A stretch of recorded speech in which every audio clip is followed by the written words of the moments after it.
So just waiting for the pace lap to start. It'll be about a minute 40 from the start of the cars rolling off until the green flag.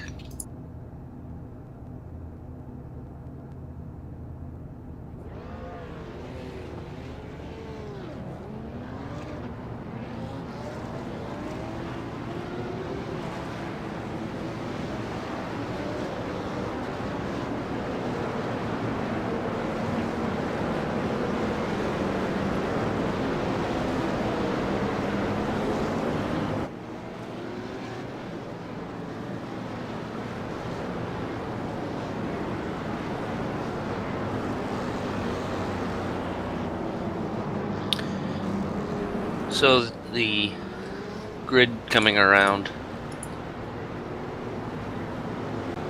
Yeah, where they're at right now is an extremely tight corner, probably the tightest corner on the track for sure. Be interesting to see how people have their camera set up inside their car to know, like their field of view and whatnot, to see if they can actually see the apex of the corner. It's really interesting when side by side there and being able to see the apex. Heard some drivers in practice talking about it. Enzo Benito on pole with Redline Racing, starting alongside Jesus Cecilia for Iberica Racing Team. Third, Alexander Voss, Core Motorsports, number 33. Core, of course, being one of the most consistent teams in the season so far. They're 45 points outside of first place in the championship. If NX Red get a little misfortune, they could be right back in with a title shot. We head up to the final corner.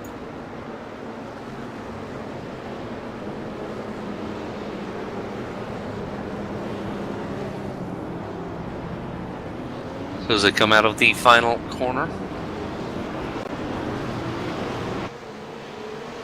And we are green flag now as they head up the massive hill up to turn 1. Benito has gotten a great jump behind, 3-4 wide. Iberica nearly tapping the rear corner of Redline. Back through and still fairly well packed up. Full 60 car grid here today, I believe. It's a couple cars short. I believe there's 58 or 57 actually. A couple people didn't show up right there at the end. However, it looks clear so far except for, I think it was R4 Motorsports actually might have a little damage after turn 1.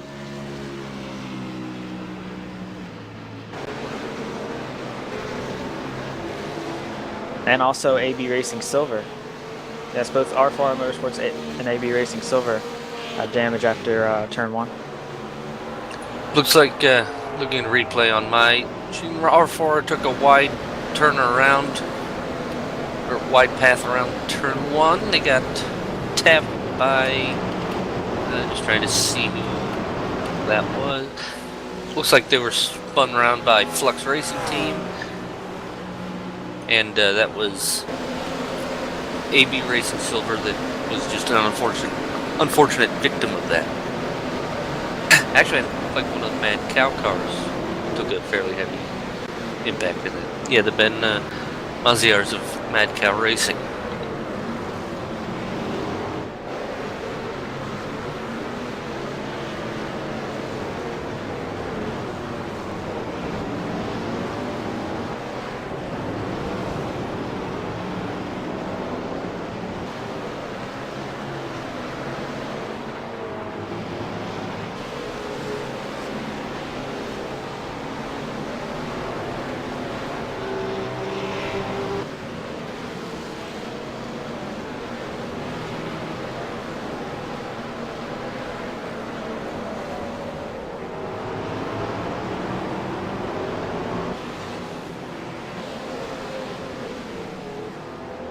Sorry about that, everyone. Had a little problem with the cameras there on the first lap. You can see Team Redline in the lead here.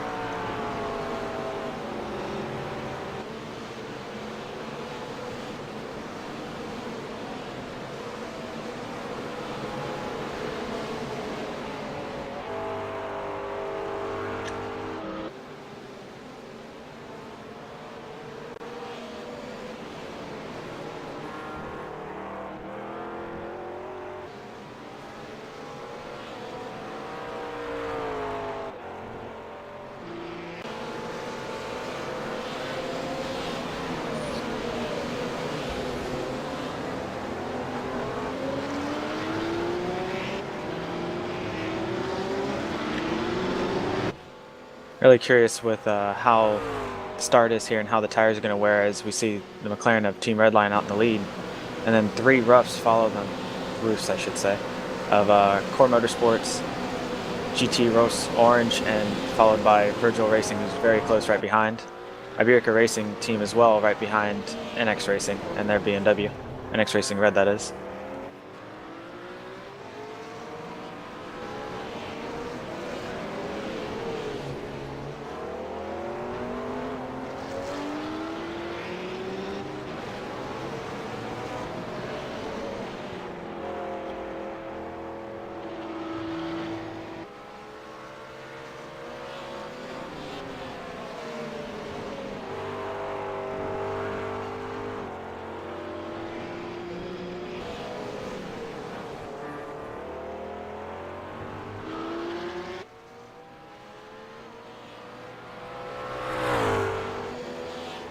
It's actually a huge gap here, the top 2 have gotten from Christian Lorente.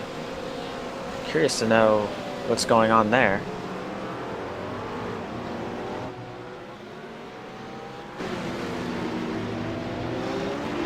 NX Racing Blue are sitting in pit lane. Did they even take the race start?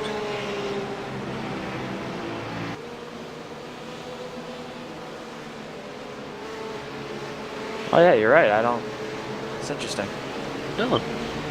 There's no one in the car. No, Robin First Cops is listed as having done 1 lap. Is that? Maybe they got a large amount of damage. We might have missed that. Michael Booth reports they did. I'm checking the replay here. We'll see what happened. Oh, just got word from someone. Actually, one of the drivers just messaged us saying that the car flipped. So yes, quite a bit of damage. I believe they were top 8 in points. It was either 7th or 8th in points they were. So that's a large blow for them. We had a good 4th place finish at the 24-hour race. We see a battle going on here. GT Rose and Orange using a very shallow line and paying for it, actually. Virgil Racing getting around the outside. Well, the outside now for this sharp right-hander. Oh yeah, NX Blue having coming out of, I think, that the end of the S's. Excuse me, end of the S's in the first sector of the lap. Tapping the back of Dream Factory. Dream Factory spun. Also involved were Cracks Racing teams with minor effect part, and then the Ham Endurance team was also involved.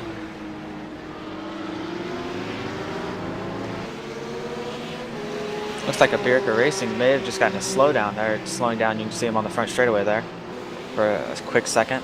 Let 2 cars by.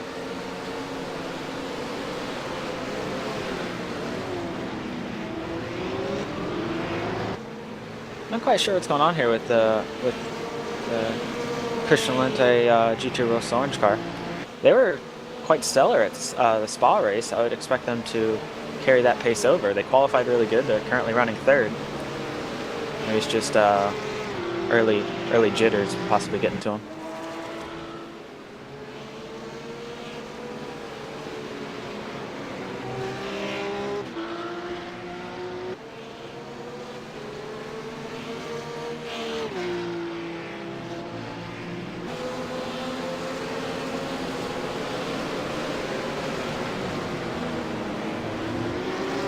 Just wanting to show the gap, even just the top 2 in general, the gap has actually gotten quite large. And you see Team Redline here just ahead of Core Motorsports. That gap, I believe, is around once I get the actual correct overlay, 3 seconds between the 2. Enzo Benito putting out some extremely fast laps, as he's done at almost every single race actually this season. Right off the start, he's putting in extremely good laps. I think only the first round at Road America, Coanda with Martin Kronk were able to keep up. Yeah, I think that was, and then if I remember right, Road America was the race that Redline actually was in the hunt the whole race, but Yeah. I think the common opinion was that their race strategy prohibited them from. Oof. Saw a little rear tire spin there, exiting the corner. But then also looking back from second, Alexander Voss has over 5 seconds to third place already. So the top two are extremely comfortable early on here. Everyone behind that, though, is pretty much nose to tail.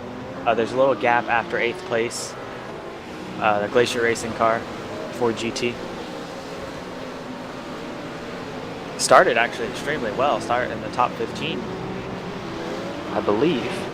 However, currently they're running 9th, trying to hold off Paul Ilbrink and the Radicals on line 2 roof.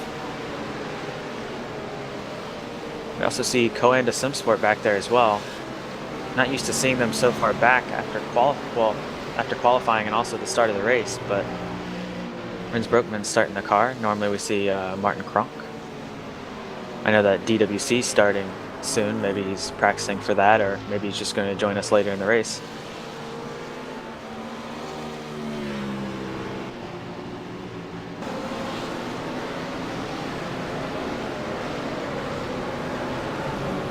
Also want to mention the championship situation for NX Racing Red. NX Red on 375 points, Core Motorsports on 330. All NX need to do to secure the title, finish 4th or 5th this race, and then whichever one of those two they don't do this race, they need to do next race. Oh, and you see them trying to make a move on GT Roast Orange here. I don't think it's going to happen. This whole complex is very tricky. Yeah, this battle for 4th position. Sorry about that.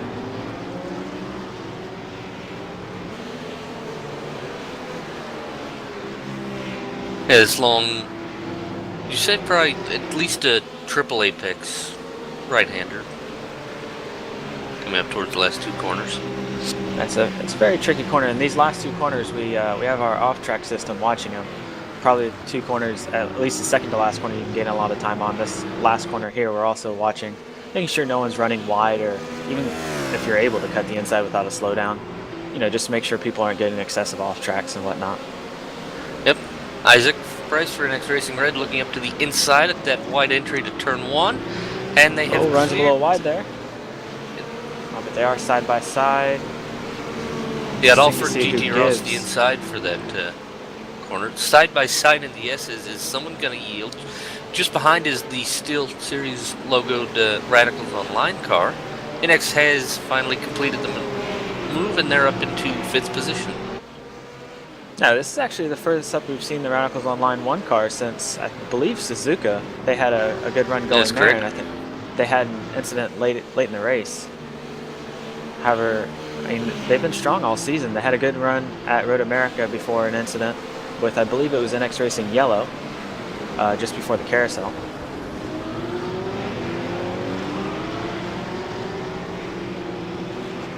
Christian Thieluzuk for Vortex Sim Racing. Number 20 is just behind that. And Jesus Cecilia for Iberica is the 4th car in this 5-car train, currently led by NX Racing. Yeah, we also see just behind them is Glacier Racing and Radicals Online 2. And behind them we see Simon Trindle and the Team Camaro car trying to pass COTA. Paul Ilbrink and Radicals Online 2 be able to get around. Ville, I can't even pronounce his last name, in Glacier Racing 4 GT.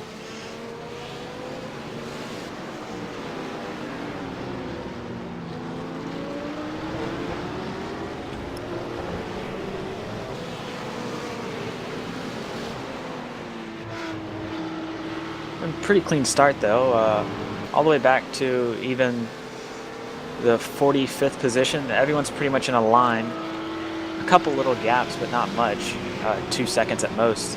Everyone else within half a second of each other.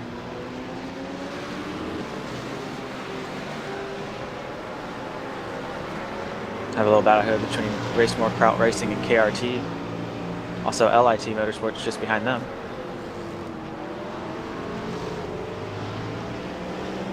It's a battle for the 24th position.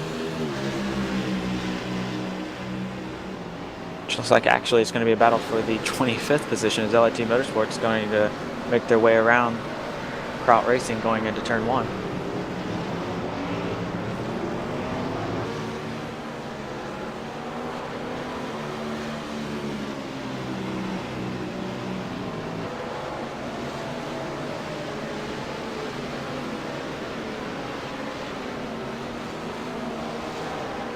You already see a little thing going on here. GT Roast Orange falling back a little bit for NX Racing Red.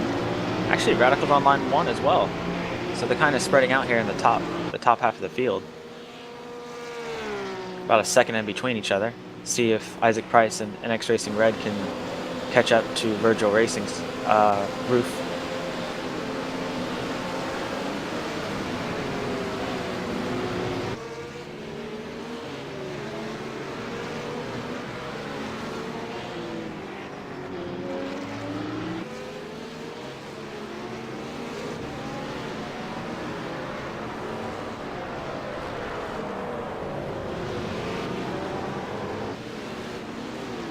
And the battle here for the 12th position.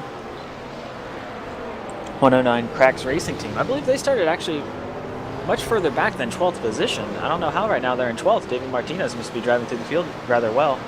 You know, Team Camaro were just battling with Coanda Simsport maybe 2 laps ago.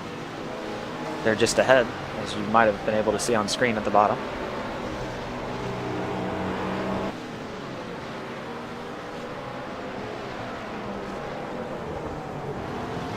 See New World Simsport going around on the inside there in the final corner. That's an interesting passing zone. Wouldn't expect it, to be honest, except for maybe at the end of the race.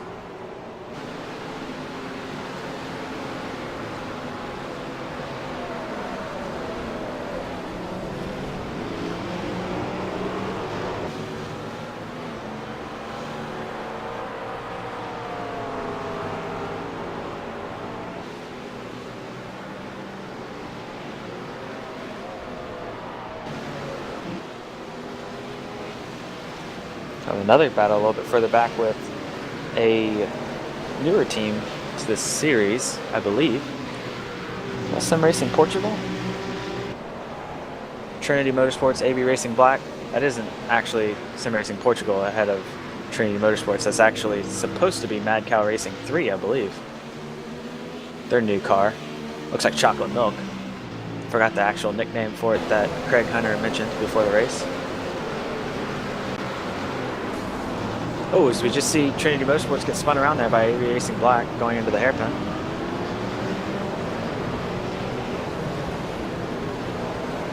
Eric Reinhardt pulling off the side of the track, waiting for space to turn around in. Unfortunately, that's not going to be easy. He's going to be waiting a long time.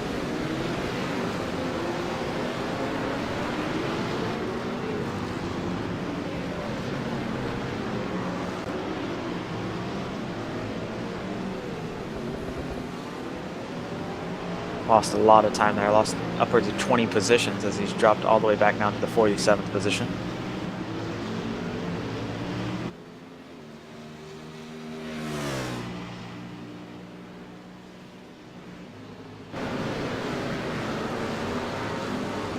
Also, we have Virgil Racing's possibly the second fastest car on track right now. Or no, Alexander Balsa made a mistake last lap. Lost about 3.5 seconds to Virgil Racing.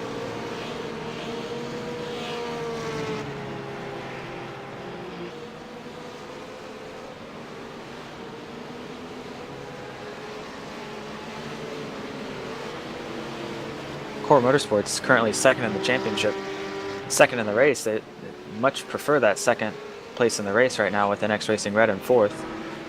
Gain valuable points going into the final round at Bathurst, but of course it's still not even 20 minutes into the 4th round here to see what's going to happen. That's probably one of the only mistakes they've really made all season. They've been extremely consistent. I guess they're hoping to repeat that today.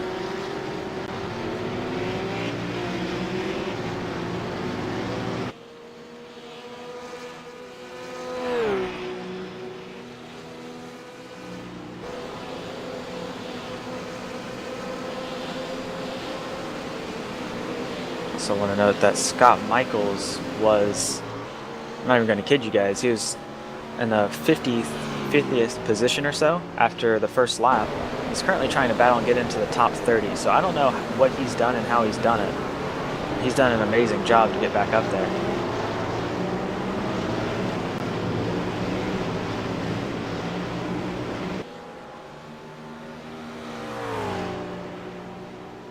They did in a update just before the iRacing 24 Hours of Daytona. They did an update which I guess has made the damage model maybe a little more forgiving in terms of what you can repair, or at least the pit model more forgiving in what you can repair. It's for required repairs. Required repairs allows you, essentially, you get a meatball flag, and whatever you got that meatball flag for can essentially be completely replaced. Those parts can be replaced over a certain amount of time. I believe suspension's around 8 minutes each suspension part, so if you have all 4 damaged, that's 32 minutes. And then you have the engine as well that can be replaced, which a lot of people are wondering why, but I guess it's a nice thing to be able to finish the race. It takes 30 minutes to replace an engine, so it's not like you're going to be right there in contention after replacing an engine. You're 30 minutes back. Also, something that some people seem bummed about, which I don't blame them, is the actual body work doesn't get replaced. So you still can have aero damage and stuff like that, even though your left front suspension's been replaced, but the left front body work has not. So you have aero damage, slows you down on the straights mainly, and it can also hurt your downforce.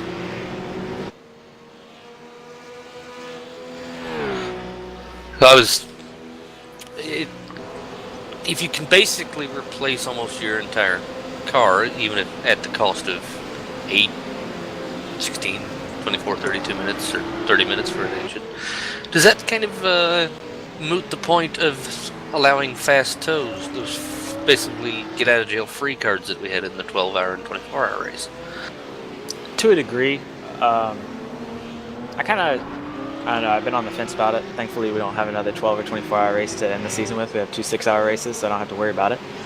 But I'm kind of caught on, what to do about that. I'd still like it to where you can, have a simple checkbox and choose when you want to use that fast repair, because then I would still have one, at least just one, for the 12 and the 24-hour races.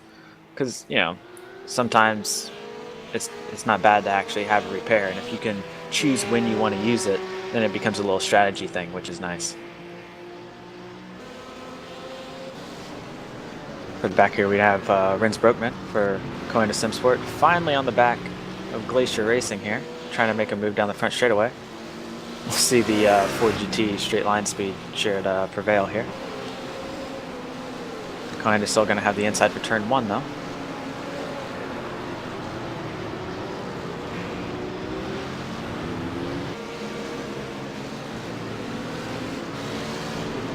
Ren's kind of, I don't know.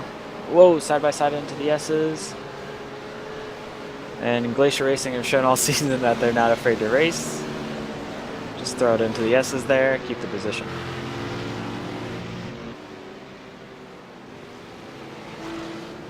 Glacier Racing was having such a good performance in the 24-hour race before getting cut by an unfortunate tow bug in the last 2 or 3 hours of the race. Yeah, they had a big crash, and this is our first onboard of the day with COTA Simsport. They had a big crash. I believe it was exiting Eau Rouge, I believe. And from there, they went into the pits and got a tow bug.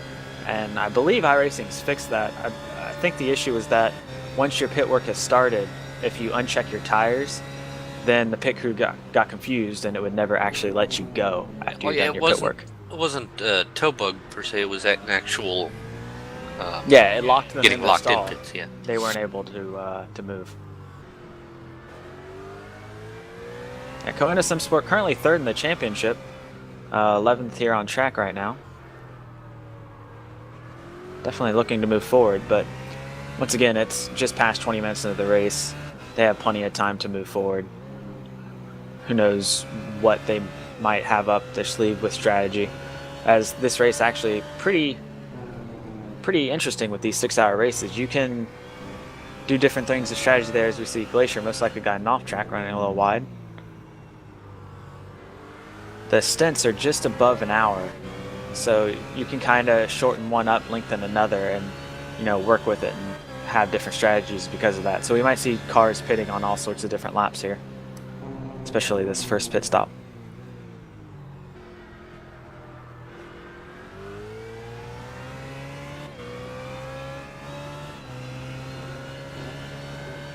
And also to talk about the front for just a second here, Enzo Benito for Team Redline has already got a 10-second lead over Core Motorsports, who are slowly falling into the clutches of Virgil Racing for the second position.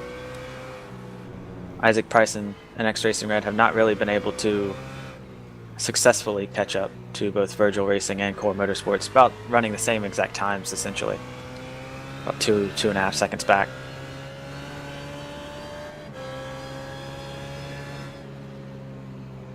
See, Rens Brookman's actually lifting quite early before braking zones. I don't know if he right foot brakes or not.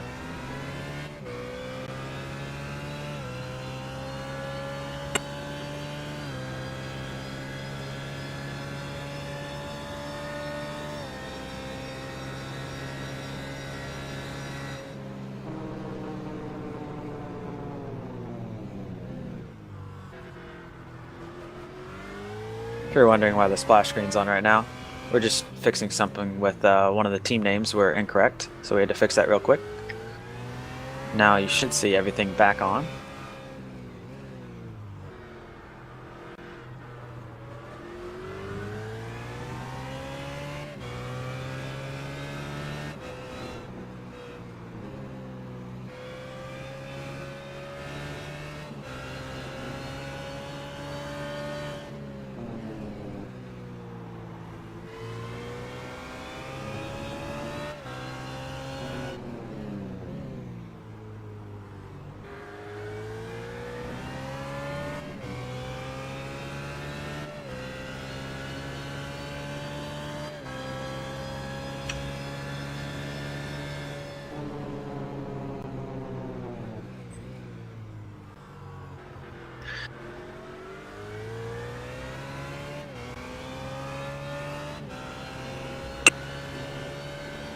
I was actually just talking to William Levesque, who is, well, if anyone ever reads his posts on the forum, you'll know that he right foot brakes, and he's actually saying that you can hear Rens having a left foot braking simply because you can hear him use the throttle just a little bit as he's braking.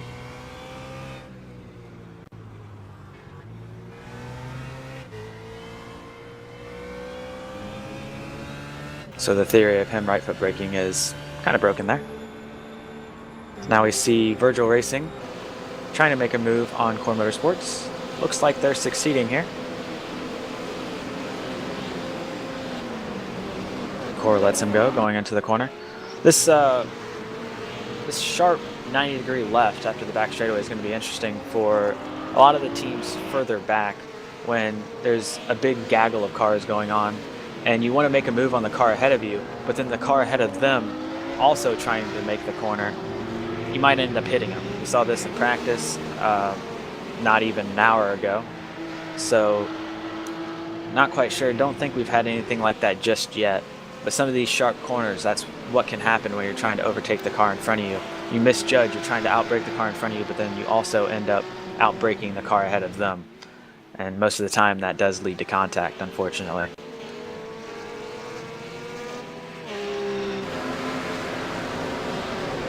Further back here, we have KRT Motorsports. You see a bent rear wing on their car, the number 97 car. Number 114 of Vortex, I believe that's Vortex Racing 2. Yes, their second Vortex Sim Racing car.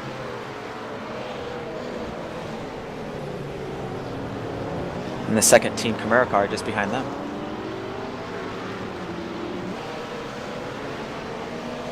Darren Seal behind the wheel of that black McLaren. Quite like that paint job, actually. One of the sharpest in the field. Pretty simple, but also just nice.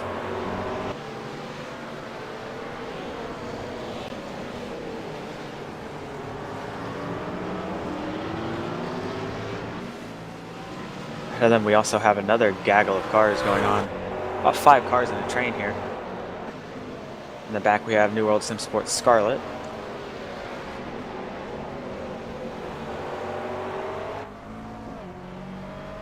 It's actually a group of McLarens following a blue BMW. You can see far up there, that's the Cracks Racing team.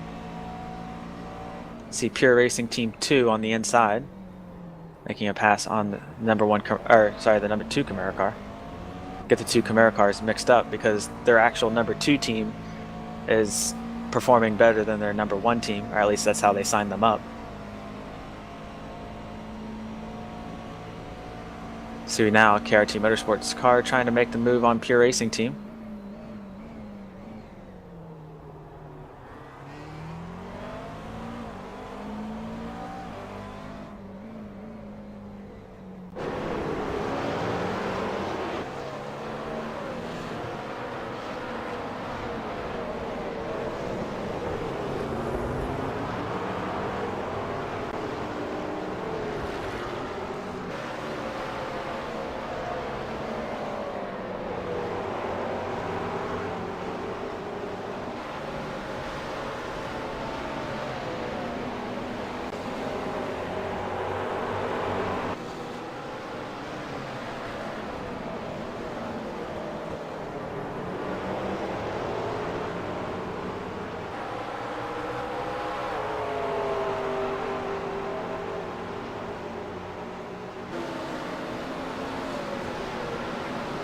Up front, we actually have Virtual Racing. Once they got into the second, passing Core Motorsports, they're actually gaining a little bit on Enzo Benito and Team Redline.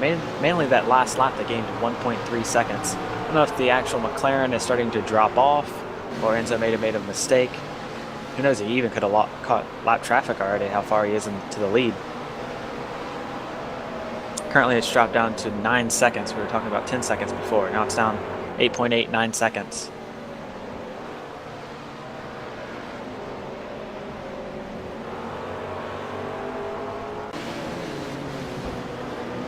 Another battle we have here on track. McLaren and Vortex Sim Racing. Currently in the 7th position, just ahead of Radicals Online 2.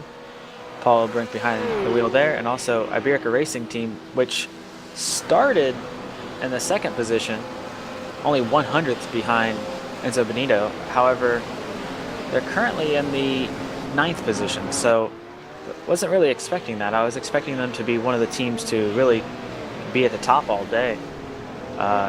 Jesus Cecilia for Iberica Racing actually had a stellar qualifying. Can't believe how many laps he did actually to acquire this. He had the 2nd position pretty much the entire qualifying session. It was just the fact of how much closer he got to Enzo Benito. Trying to break Enzo's streak of qualifying on pole here this season.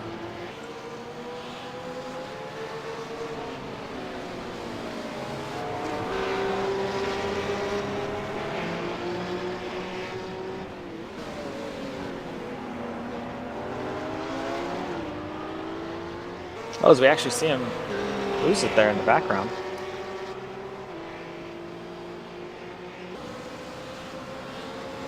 Radicals Online 2 here. Paul Brink making his way up the inside. No.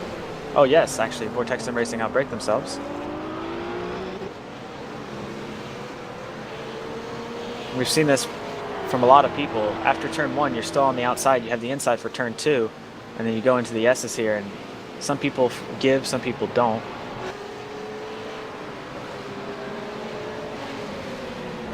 One that currently is not giving is just, we just saw them at the back of the screen there. Renz Broekman is still stuck behind the Glacier Racing 4GT.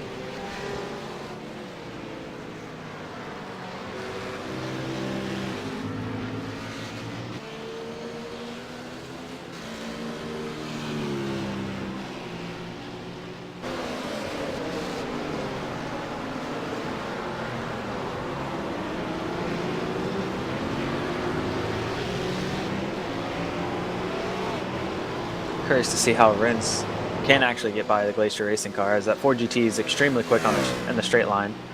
The BMW possibly the weakest in the straight line, so it's really hurting Coanda right now, losing so much time behind Glacier. assuming they are losing time. They've been right on the back of Glacier pretty much this whole beginning of the first stint here.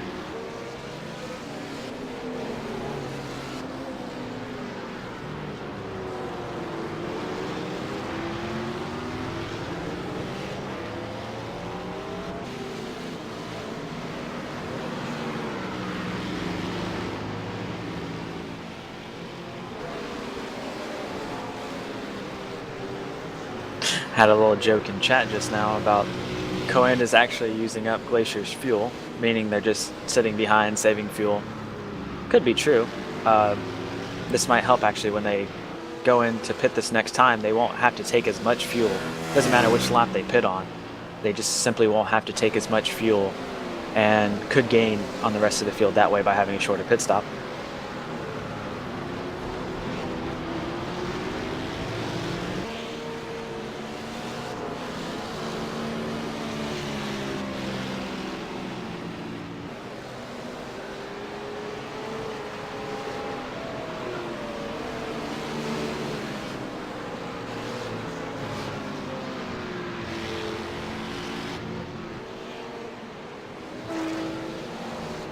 Just see, actually, Rens Broekman's not really gaining all that much time on Glacier through the S's, which is quite surprising.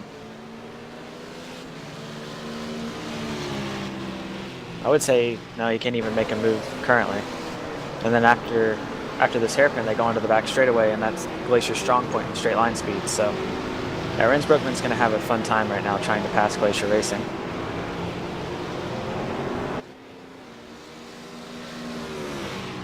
This is the closest he has been actually down the back straight, but even in draft, the Glacier Racing car almost looks like as if it's pulling away.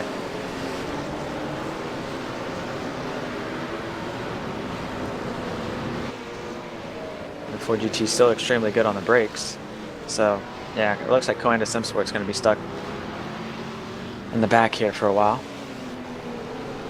In the back behind Glacier, that is. I wouldn't really call 11th position in the back.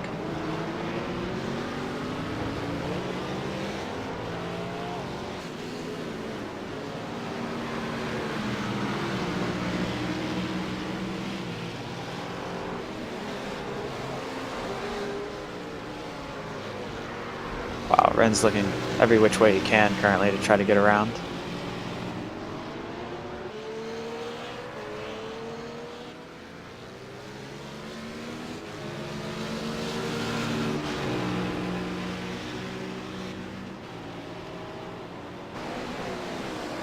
I want to look away at this battle, but at the same time I want to watch and see what happens here between these two cars.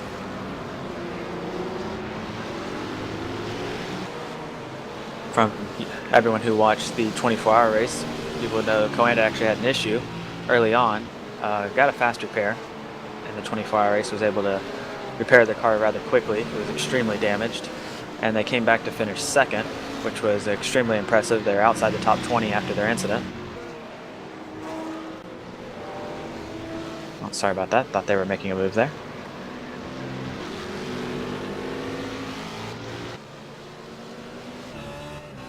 Right on board here to see how he actually loses time down the back straight, even though he's in the draft. See him letting off the throttle a little early for braking there. Glacier ran a little wide.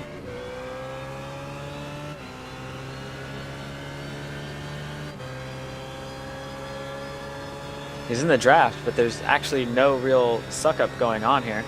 Just a very small amount. He might attempt here going into the braking zone. Oh, he is.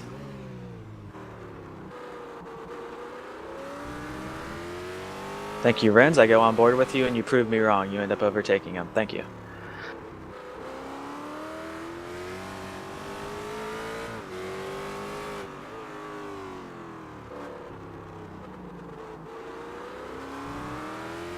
See, instantly, Ren's pulling away here. We'll actually watch through this section of the track.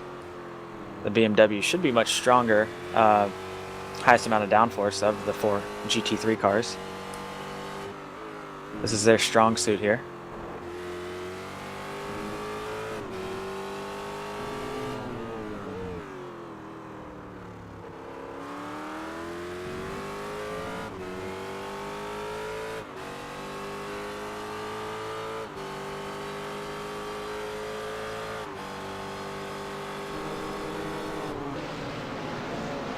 You see the New World Sim Sport car just behind, actually, starting to catch up.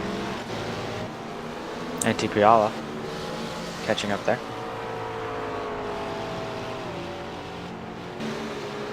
Now we see Virgil Racing. Wouldn't be saying that normally. Someone actually catching Enzo Benito. Catching him by quite a bit, actually. Enzo's starting to fall off.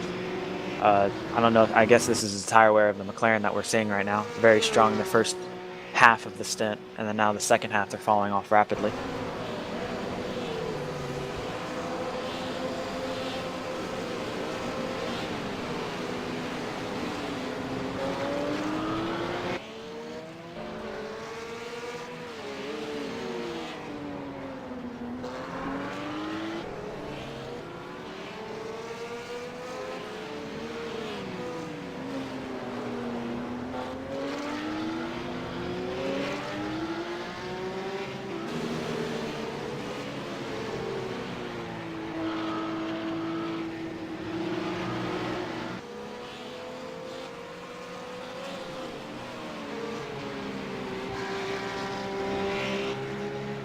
Cord Motorsports still just trying to stick with Virgil Racing here, as they're both actually gaining on Team Redline. NX Racing Red and Isaac Price in fourth, falling back actually from these two cars.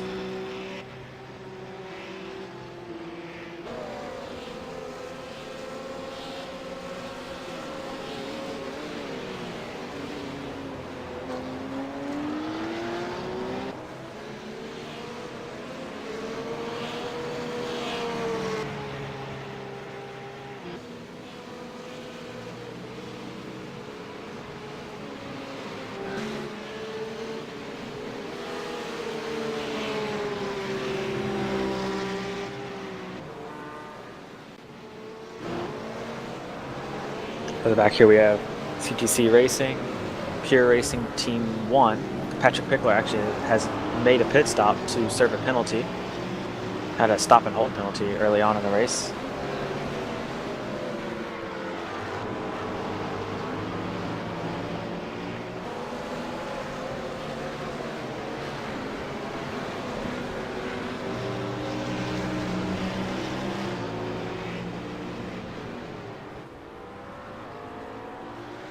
You see just ahead of these guys is a car we missed last race, unfortunately. Now on Cat. Saw Pure Racing Team in the background there. Looks like they got a slowdown. They had to let a car by. This Now on Cat car we did not see last round.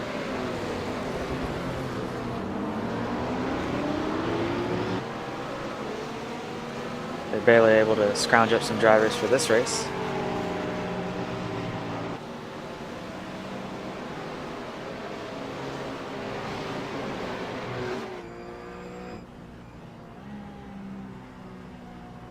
It's actually a three-car battle. The team just ahead of Vortex Sim Racing 2, as you see just in front here, is RML Racing Team. Actually new to the series this round.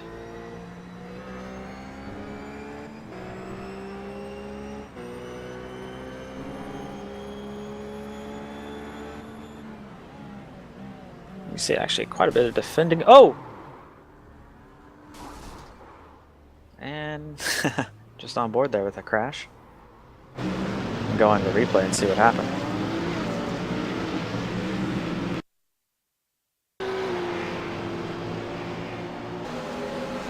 See CTC Racing is just behind. And yeah, just simply ran into the back of Velocidade Endurance Team. Well, extra damage as they drove by there.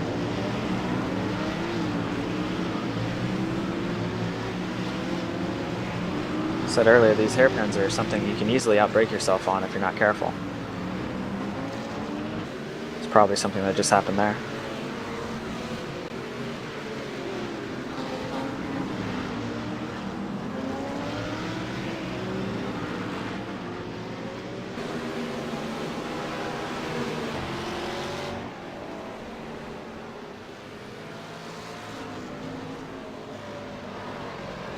Now we see Glacier Racing in trouble again. And Piala for New World Sim Sport.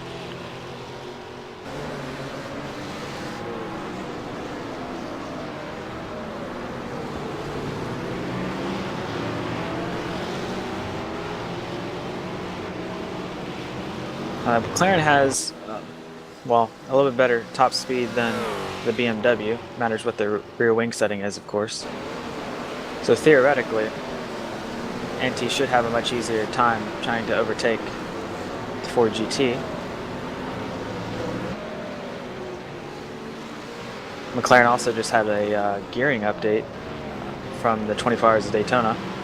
On the oval there, the 6th gear seemed to, I believe it was bogging down after a certain amount of time, and that was really hurting the top speed around the oval portion of it. Didn't really necessarily hurt it on tracks like this. Maybe on this back straightaway, but I highly doubt it.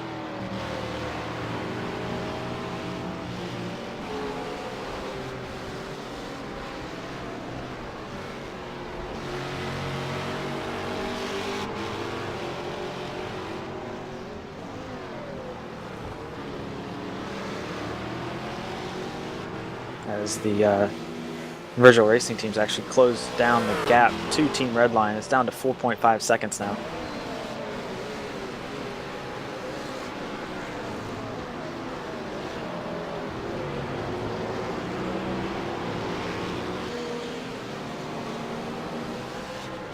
Looks like the roof tires are actually holding on pretty well, the rear tires that is. Possibly making this car, or that car, the car of choice for this round, maybe. So far it does look like it.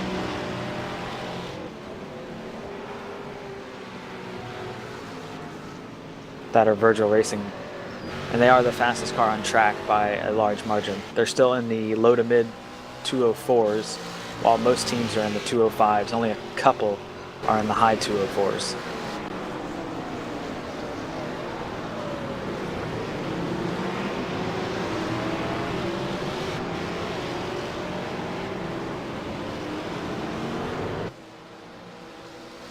See, Anti's not really close enough to really make a run on the Glacier Racing car here.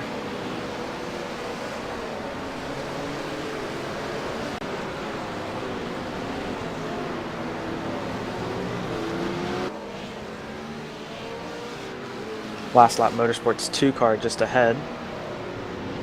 New car for this round as well. They're actually a lap down.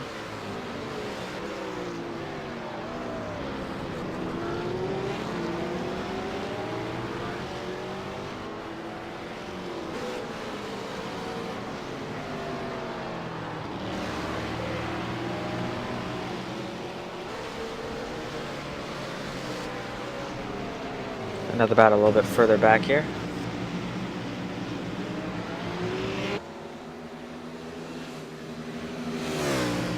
.142 again, RML Racing Team just ahead of CTC Racing, their number 1 car.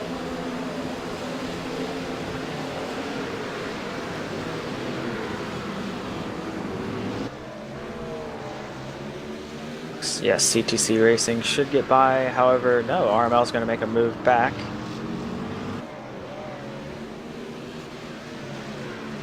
This whole tight section here, not really like any other track, to be honest. Many left, rights, in all sorts of different directions, and then next thing you know, you have a nice long sweeping right-hander. See, CTC Racing was able to get around there on the outside. This is actually CTC Racing 2 I was talking about. Apologies there, I said that their number 1 car.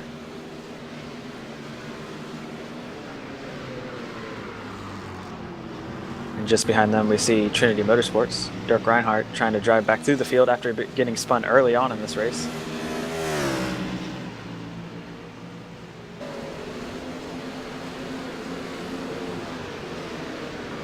Remember, after being spun, he dropped back all the way to the 47th position. Has driven his way back up to the 36th position, so that's good.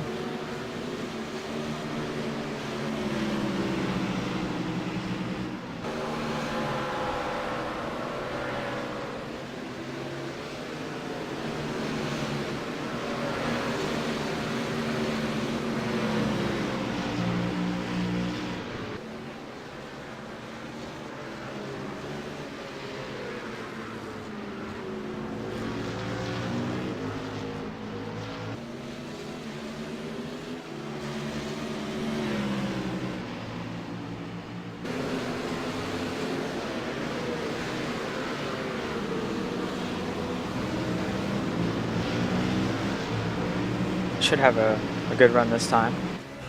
Already along next to them.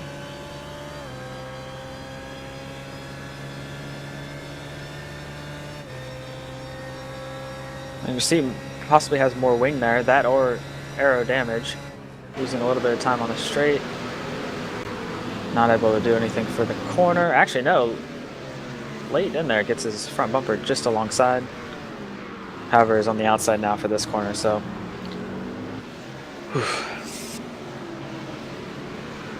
Well, lefts followed by rights, rights followed by lefts, and next thing you know, you can't really pass anybody. So it's a very tough track to pass on. As we see, COTA and SimSport have now caught up to their, dare I say, next victim. It's the Vortex Sim Racing car.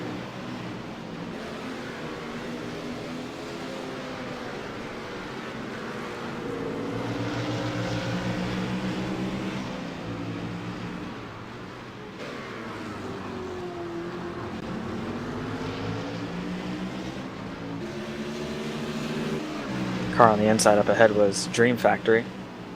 Seems like they might have got a slowdown.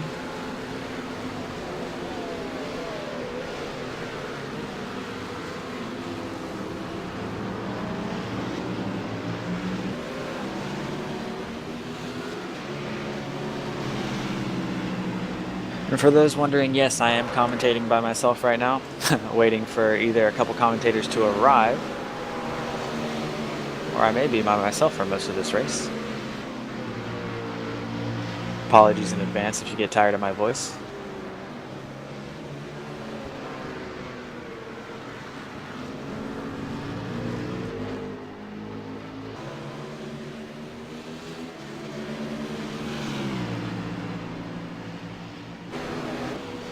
Sorry, Virtual Racing's actually already in the pits. So I don't know if this is by design or what, but this is only 50 minutes into the race. They're already pitting. This is not something I was expecting. This can be done, however. Yes, you can pit from 50 minutes into the race and still make it to the end on 5 pit stops, 6 stints. So quite curious why they're doing this, however. They were gaining on Enzo Benito and Team Redline. They didn't have to pit this early.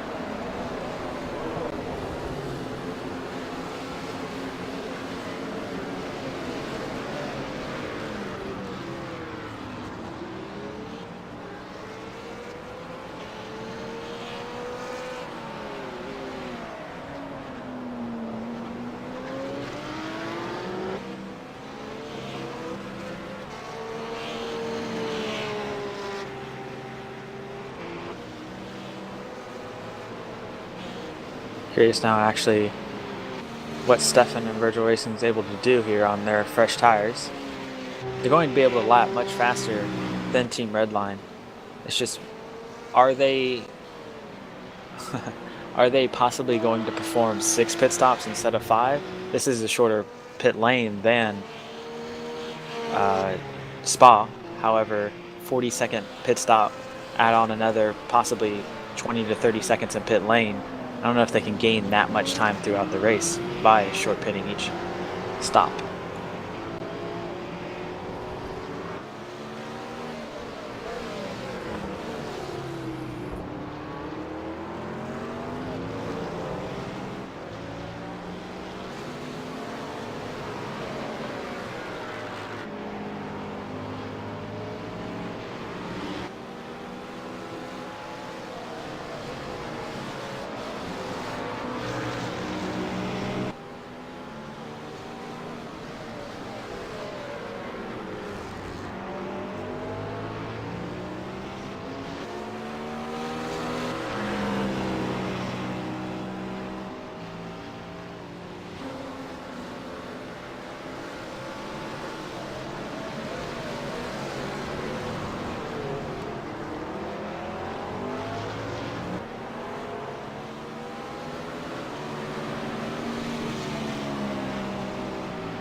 Another team looking pretty good here later in the stint. Christian Lente for GT Ross Orange. Oh, wow, sorry, I just jinxed him. I'm just going to nicely pull away from him right now. Was just going to say he was catching NX Racing Red. Apologies to GT Russ Orange for jinxing you. Commentator's curse. My apologies.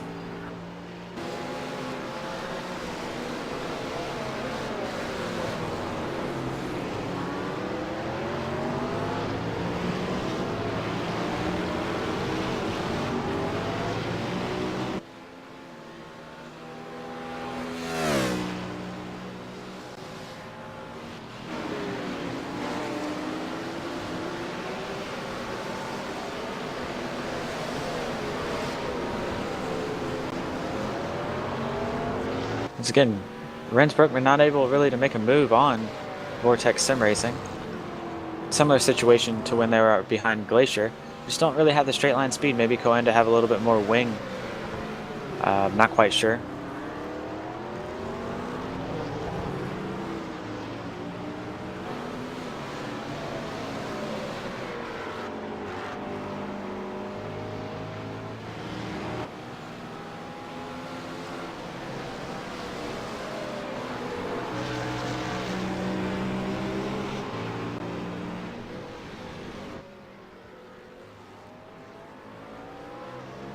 A little battle for position a little bit further back. We have the Team Camaro 2 car. Simon Trindle driving. David Martinez and the Cracks Racing team, who's actually pitting this time. So once again, another car that's pitting before the hour mark. Not sure if that's really needed, but track position is sort of everything. We actually have NX Racing Red also short pitting. Isaac Price out of the car, William Levesque into the car.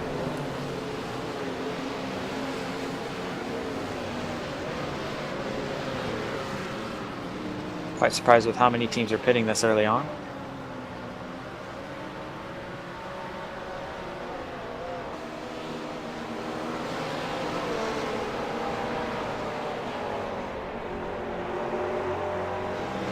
Also see the KRT Motorsports car up in the 12th position. This is, I believe, the best spot they've been all season at any point of any race, maybe besides pit cycles. So they've been doing a good job, successfully moving the way through the field. You see Honeck Racing Team, they just passed, and they have a lot of front end damage on their BMW.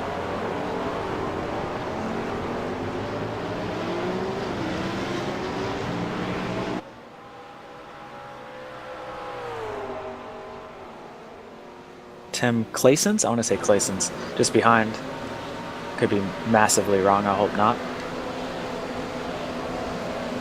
We just saw the situation there. You're trying to outbrake someone, and you end up outbraking yourself and almost hitting the car in front of you. This KRT Motorsports, they're going into the 90-degree left just after the back straight.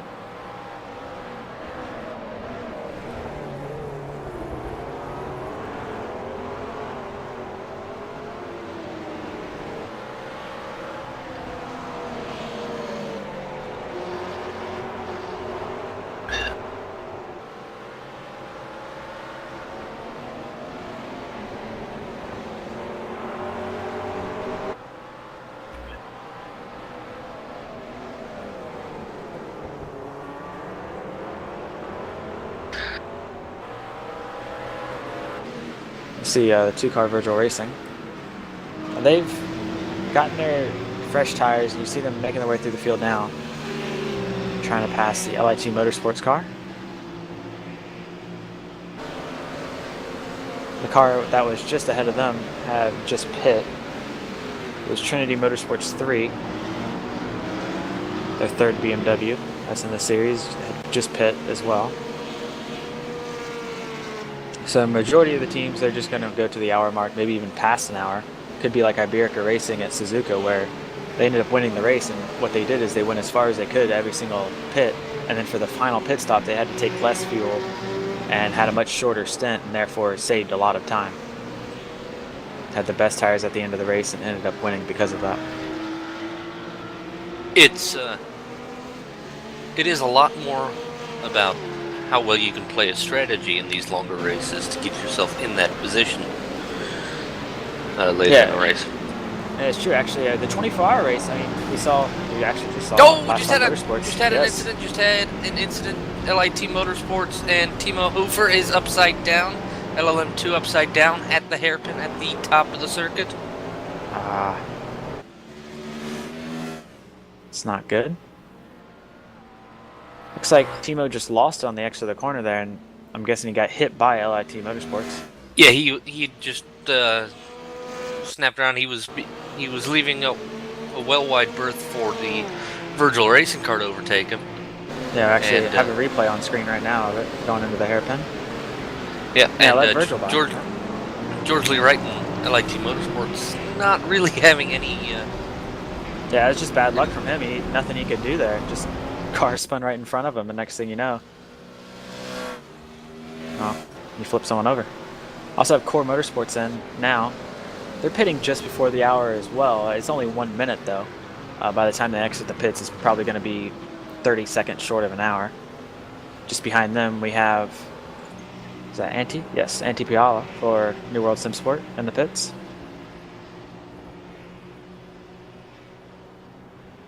So we were talking about Enzo being slower later in the stint. However, he's going the furthest out of the teams around him, which in some ways are good, some ways are bad.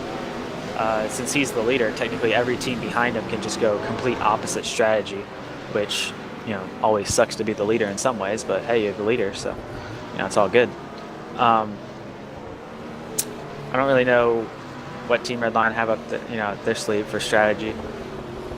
Looks like they're trying to do either the hour game or they're going to drive past the hour and then extend each one of their stints.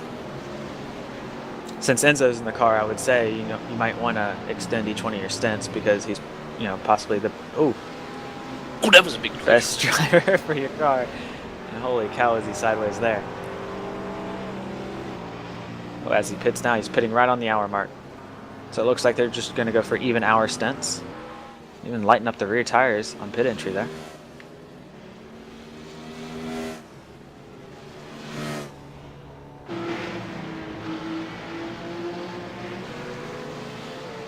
Another team here, Iberica Racing Team. I believe, hopefully they go with their Suzuka strategy and try to extend their stints, but, not sure what they might do.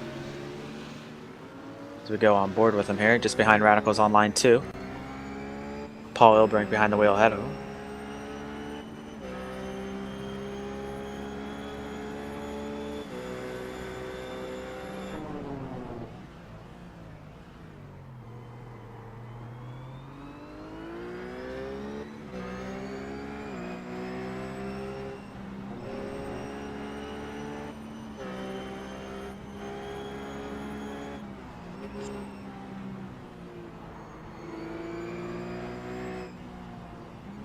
Benito's still in the pits, and the number 2 car Virgil Racing Team coming off the final corner now. And so Virgil Racing Team goes through into the... I forget what it... Yeah, Enzo's moving now. Yeah, Virgil Racing quite a bit ahead. Oh, so we see some contact there between Iberica Racing and Radicals on line 2. Thankfully, Radicals did not spin, and Iberica, well, they just kind of ran wide, so no harm, no foul, necessarily. We also see that Core Motorsports also got around Team Redline. So Enzo Benito's fallen back 2 positions provisionally.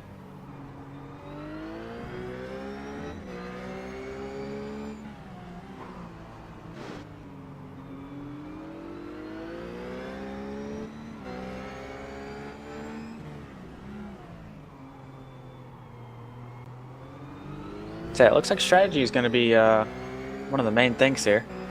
These 6-hour races actually, I think, in my opinion, produce more strategy than the longer races. Obviously, Road America was won purely on strategy with Coanda Simsport versus Team Redline in that race. Looks like Iberica is going to come into the pits here. They are, and Radical's going to follow. Wow, late entry by Radical on line 2 there, and Iberica actually run into the wall. That is not good. The last place you want to run into the wall is on pit entry.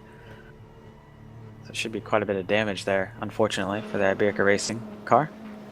Looks like it's to their right front and right rear. You can ask David Coulthard about running into pit walls. Ah, He did it at if I could contact him, I Australia would in ask him right now. '94, I think it was. I'd ask him right now if I could.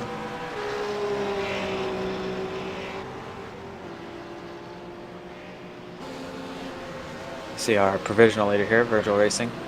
They're fresh tires making their way through the field.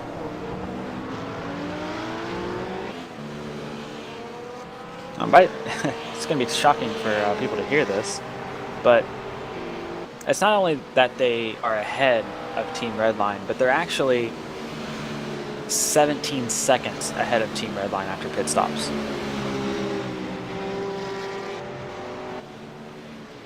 So, yeah, that's huge in my opinion. And so now on his fresh tires, actually this is going to be his first hot lap on fresh tires.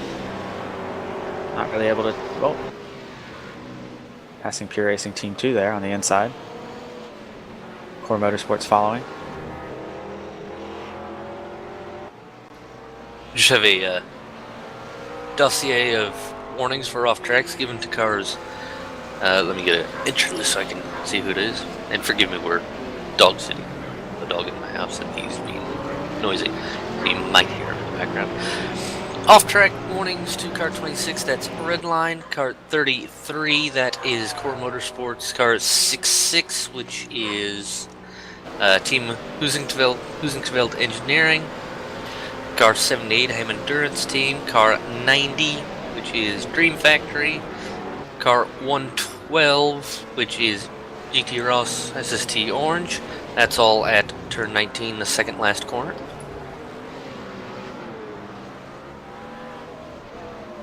Yeah, that's the corner that really we were worried about as far as things are concerned. On actually, hold on. Core Motorsports just missed something there of them as we were going through that list. They don't have any damage on their car.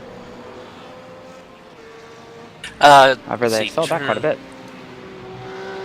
Yeah, that double right-hander after the end of the long back straightaway just spun it on exit. That corner 13, I believe. Yeah. It's weird. I would say that's rear tire is giving way, but they just pit, so it's not that.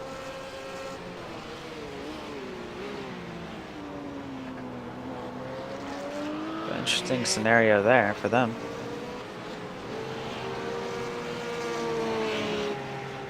And that actually hurt them quite a bit because now NX Racing Red is 7 seconds ahead of them. And those two are 1 and 2 in the championship. NX Racing Red having a lead after their win at 24 Hours of Spa.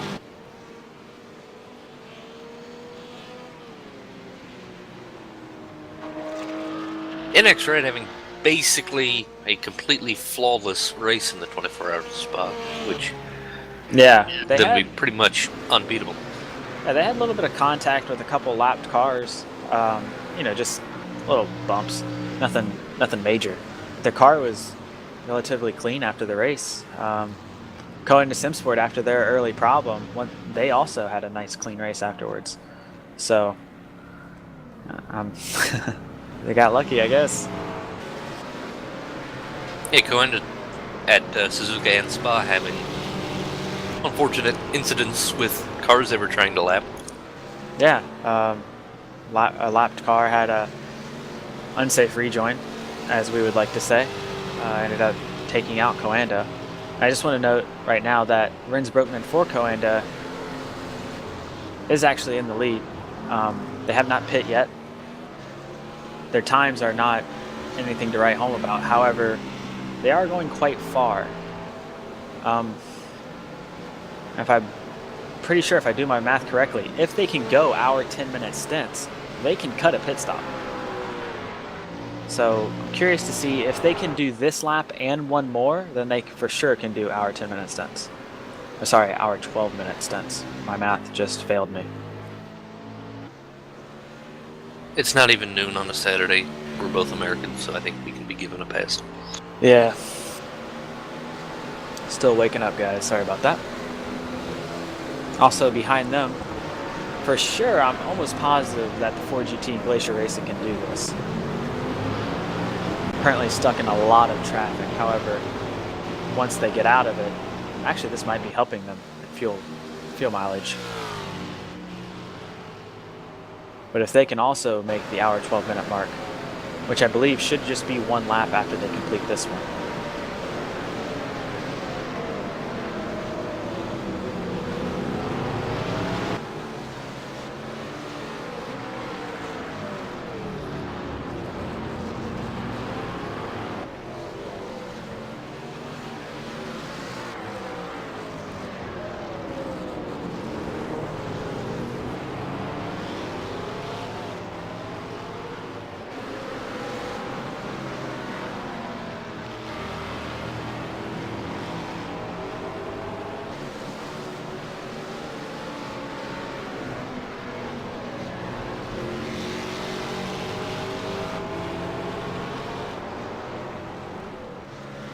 Oh, we see Glacier Racing in the pits.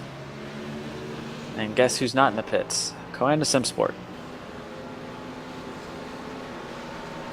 So now I see why they weren't in a hurry there at the beginning of the race. Remember now they did, as we see both the leader and the car just behind that is Ham Endurance Team.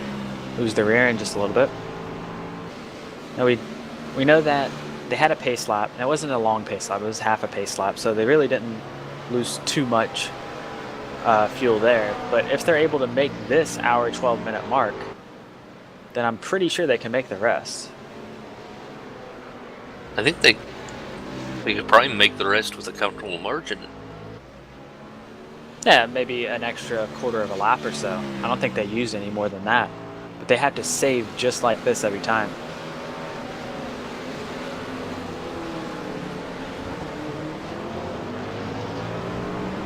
It's just, where is this actually going to put them? Because as it is now, Virgil Racing has already made a pit stop and they're only 9 seconds back. So the thing though that I'm seeing is that Virgil Racing, when they made their pit stop, they're the first ones to pit. They only did a 40-second pit stop. So that's telling me that they didn't take all the fuel that they could. So either they're doing a completely different strategy than COTA. COTA is trying to cut a pit stop and do 4. Virgil may be adding an extra stop and doing shorter stints to have the best tires throughout their run.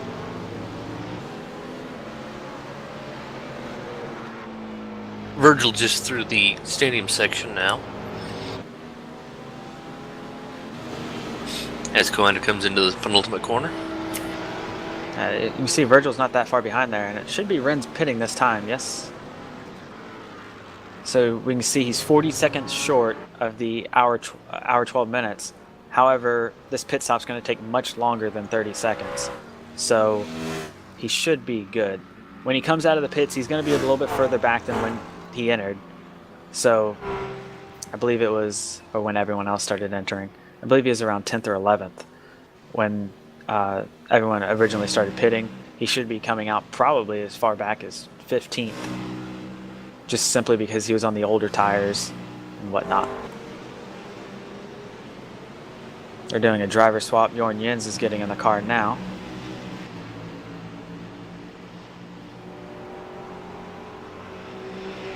I have quite a long pit stop, actually.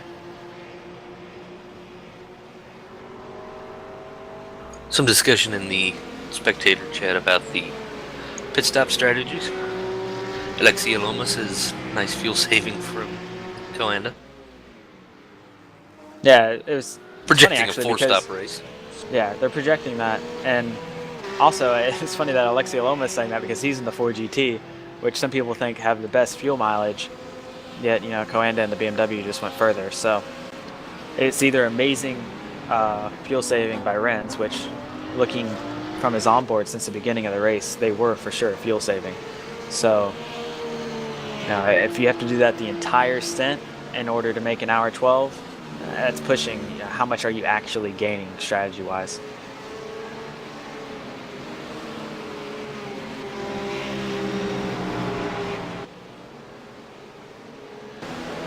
just to clarify what we were looking at before.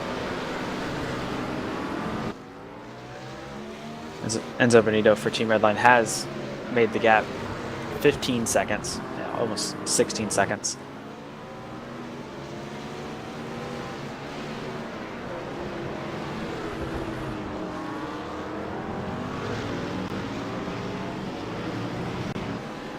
One thing I did notice this round was Coenda's team name in game had a bonus word at the beginning of it.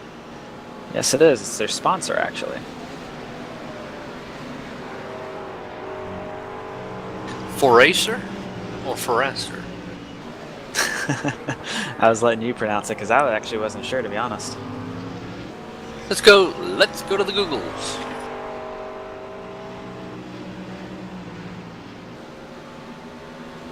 See what it is in the first place.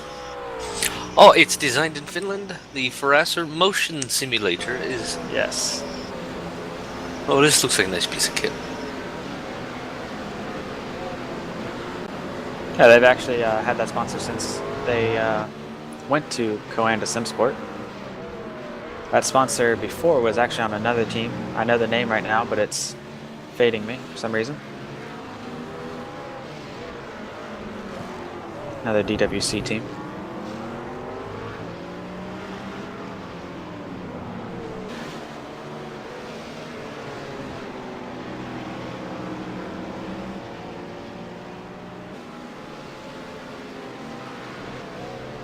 Mentioning the KRT Motorsports car again, 17th position after their pit stop. Looks like everyone's actually already done their pit stops for their first stint. No one could have went farther than Coanda. Coanda pretty much ran it dry, so. And they came out of the pits. Where's Jorn Jens? Jorn Jens actually came out of the pits. He's somehow only in the 10th position. So he didn't actually really lose any time. And that's quite shocking to me.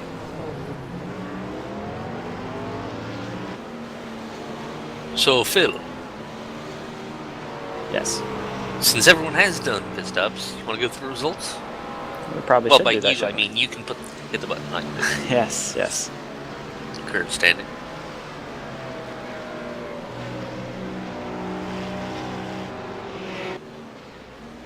So, taking a look at classification after 35 laps, Virtual Racing ahead of Team Redline by 15 seconds. Inex Racing Red just coming out of pit stop, scoring that. Radicals, both their cars having a good run so far. New World SimSport also having a good top 10 run so far. Glacier, after that heartbreaking round 3 at Spa, they're currently 12th.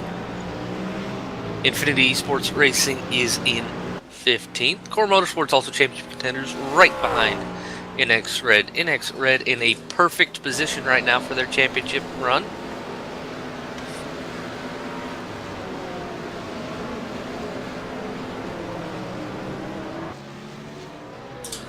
Trinity Motorsports in 16th. Mad Cow Racing. Mad Cow Racing 3. Their car skin is themed Primrose. So that is the Primrose Cow. Mad Cow Racing 2 in 19th. NX Racing Yellow. Jack Sidgwick starting the race for them in 20th. R4R 21st. Team Huskenfeld Engineering. They're in 26th. Pure Racing Team bookending them. Dream Factory 2 is in 30th. So the first 29 cars are still on the lead lap. Everyone else a lap or more behind. Yeah, the top guys are having a stellar pace right now up front. In the LFS days, you would have 30 cars of MOE. But because this is iRacing, we've got more.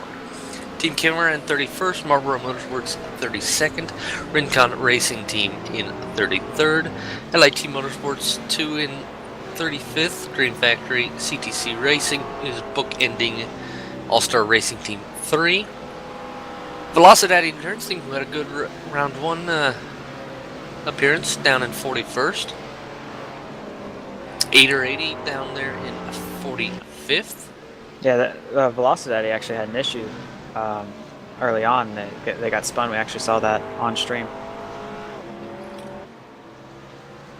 Slow Fins, Iberica, AB Racing Silver, NX Blue, who had the unfortunate iRacing bug in round 1. Last Lap Motorsports, both of their cars in 51st and 52nd. Primary Mad Cow car, 53rd. Hellenic Racing Team, 54th. AB Racing Black, 55th. And LAT Motorsports 3 in 57th. Yeah, a lot of those cars there are hurt in the pits or possibly even retired. So thankfully with iRacing, you can't really, oh, well, you can just end your race by leaving, but you don't have to. So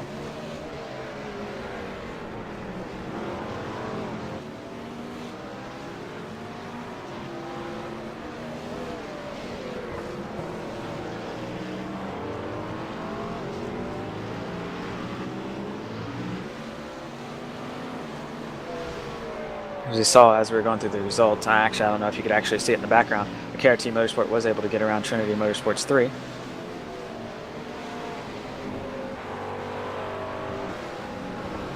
Let me see, let's right on board with Jorn Jens. Sorry, let's right on board with Jorn Jens here. See if he's actually fuel saving as well. I would imagine he is.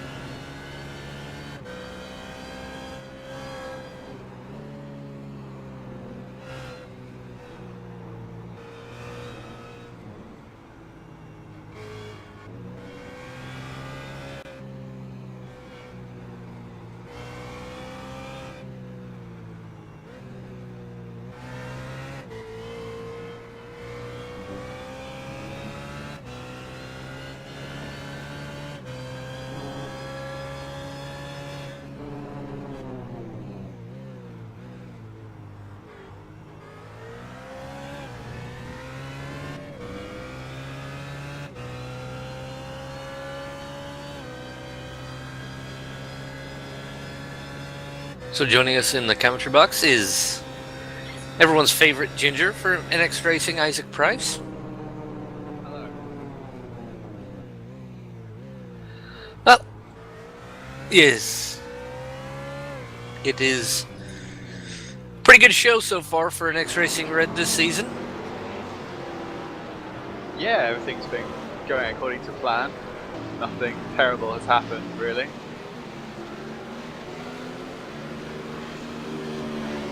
Just wondering what do you think about this race and the different strategies that's going on? I know you guys pit before the hour, but not by much, so you guys most likely going to make that up in the other stints. Team Redliner looks like they're going to do the hour mark game, and then Virgil Racing pit 10 minutes before the hour, and we have Coanda who's pitting 12 minutes after the hour. So what do you guys think about that strategy, and how do you think it'll play out? I would have thought Virgil Racing are still going to pit the same number of times as us, but I'm not 100% sure, but I don't think they gained enough to be short fueling by that much. So, Coanda's strategy is really interesting. I don't think it's going to work out. I mean, they're already almost a pit stop behind, so I'm not really sure why they've gone with that strategy, but I don't know. I think they saved more than they need to as well. I think they went a little further than they'd need to save a stop, so maybe later on they won't need to, but it's not going to win them the race, that's for sure. Yeah, I was thinking the same thing. I think that it might have lost them too much time as it is. The reason I said about Virgil Racing possibly using an extra pit stop is because everyone else's pit stops are around 55 seconds long, and Virgil Racing's is only 39.5 seconds or 40 seconds roughly. So I was thinking that they must have short fueled it in order to actually have that quick of a pit stop. Maybe, I'm not 100% sure. Like, they were like almost 10 seconds ahead of us when they pitted, so maybe they short fueled a little, but I think it could go either way. I'm not 100% sure what they've done. If they're doing an extra stop, then they're not looking so good, but I would have thought they're going to make the same pit stop as us. Yeah, I think the main thing that they're going to gain on is each pit stop they'll probably gain roughly 8 seconds or so, maybe more. Also the fact that their tires are going to be fresher each time. So if they have to probably gain, 12, maybe even to 15 seconds each stop in order to actually warrant an extra pit stop? Yeah, but I mean, obviously when they pitted, they still would have had some fuel left in the car, so it's about that as well. Like, when they pitted, they would have had less fuel, they just had more fuel in than when everyone else pitted, so they might have fueled filled the tank up, but it's taken less time. Still, I see what you because mean. they So this haven't is their done that. optimal. This is their optimal time of gaining. However, the next stops they might not gain as much as they did this stop. Yeah, well, yeah, they definitely would have started the race with a full tank because you gain so much time, or you lose so much time with the refueling. The refuel rate's so slow. But I would have thought they're still on the same strategy as us. But if they're not, then yeah, they'll gain on each pit stop, but probably not as much as they did last time. That's why I think they're probably not pitting an extra time, because I would have thought they'd have had to have gained more than they did if they were going to make one more pit stop than us. I think we're going to know mainly this. But we'll see obviously when they this pit pit stop. now, won't we? When they pit, the next time they pit, that'll tell us. Because they should go a little longer than an hour or an hour. Yeah, Then. if they pit at 4 hours 20 minutes left, then we kind of know, hey, they're going to cut a pit stop. But if they go, 4 hours 10 minutes remaining or less, then it should be the same amount of pit stops as everybody else.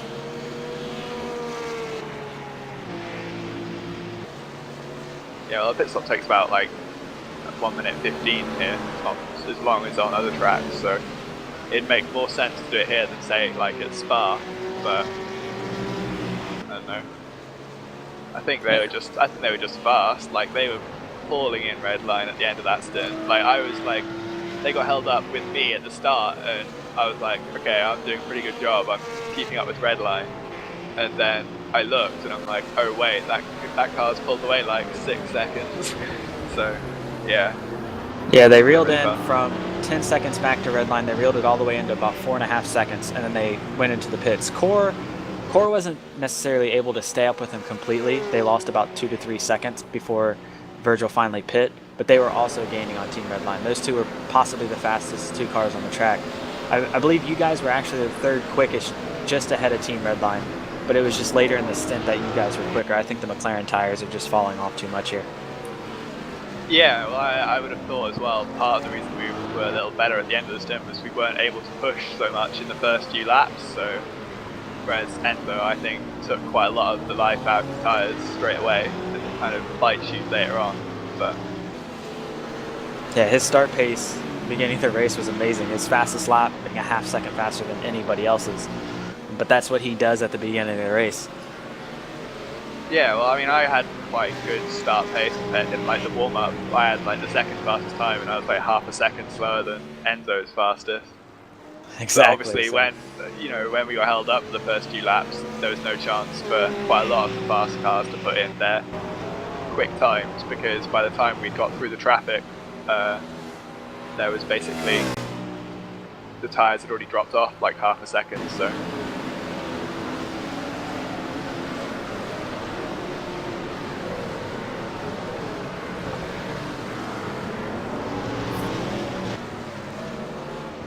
One thing that we were talking about earlier was the Team Redline. They're 4 from 4 on poles, but not having the race finishes, and you having that nearly flawless 24-hour race. What do you think has been the biggest reason for your team's success in the season so far? Well, I think in general we have a really good team atmosphere in our team, so we're more suited towards the sort of team events. We go into, if you prepare better, then you're less likely to have bad things happen to you during the race. But yeah, I think as well, mainly our team, we're better in sort of race compared to qualifying. We're not really hot lappers, so I think the longer races give us more of a chance to show our potential. And obviously we've had good luck as well, because I mean, you can't really do that much about it if something goes wrong. Now that we've had the first MOE 24-hour race in iRacing, what was the biggest difference between 24 hours in iRacing versus 24 hours back in the MOE LFS days?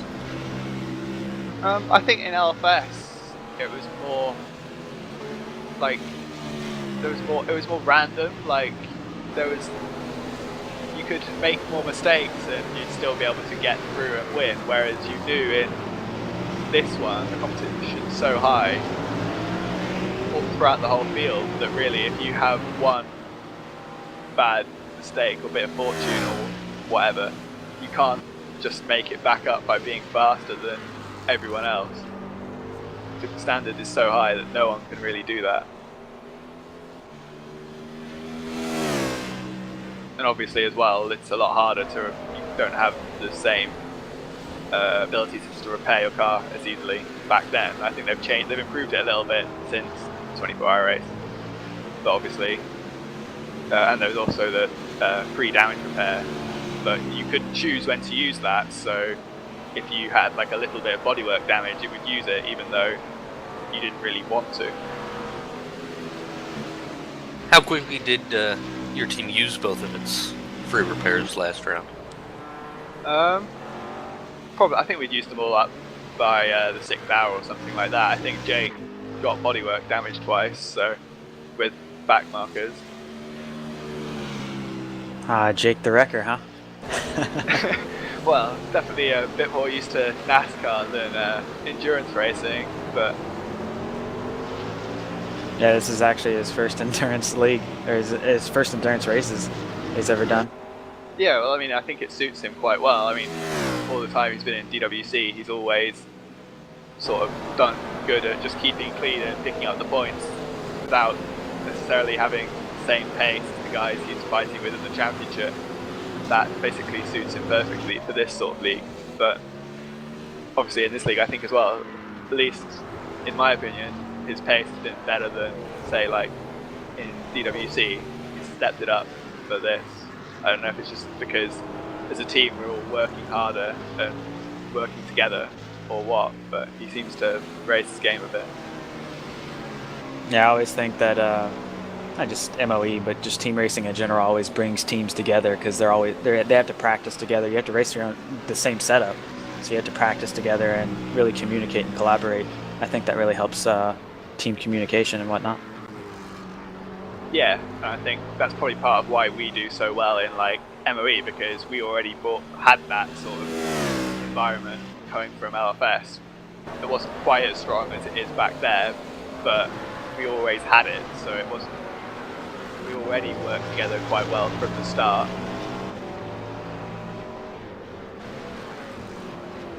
Who else is driving for NX Red this round? Well, I've driven one of my 2 stints. I think Jake is going to drive as well. So, me, Jake, and Will are back. Well, I don't want to tell you the rules, but Jake's going to have to drive unless you guys want a penalty. Yeah, definitely driving. Oh, I'm pretty sure they want There's a more penalty. that I'm not 100% sure if I'm driving in other stints or not. Gotcha. I'm pretty sure they want a penalty, Phil, so they actually have to work for the championship win. I don't think they want to leave anything to Bathurst. Bathurst is going to be a roll of a dice, really, to see what would happen. Yeah, well, the bigger lead we can take into Bathurst, the safer it is. Like, you never know what can happen there. And I mean, in endurance racing in general, you know, you only need one timeout in these 6-hour races and it changes everything. Exactly. I've done enough races in LFS where wins should be certain and yet somehow things don't quite go as you expect, to know that you've just got to do our best at all times and then hopefully be ready to be prepared if something does go wrong to be able to still get the result.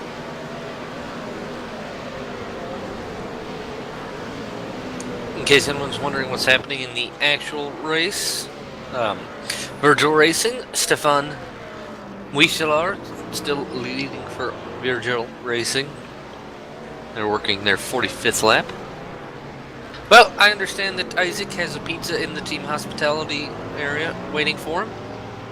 Yeah. So we will let him get to it. When are you next in the car, if possible? 5th hour, I think.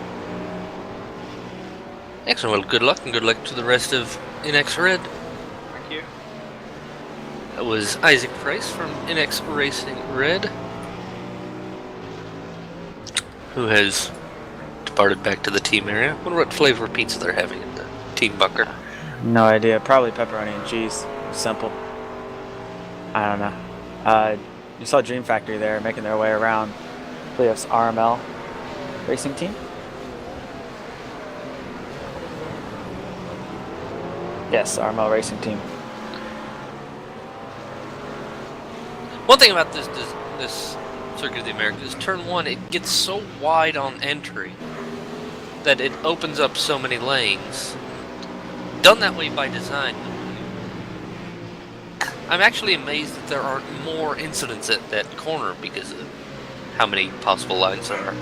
Yeah, they actually do that with the hairpin at the very far end of the track as well. It's not as noticeable, but it's the same principle. And we've saw a couple incidents there so far. But yeah, turn 1's been relatively clean.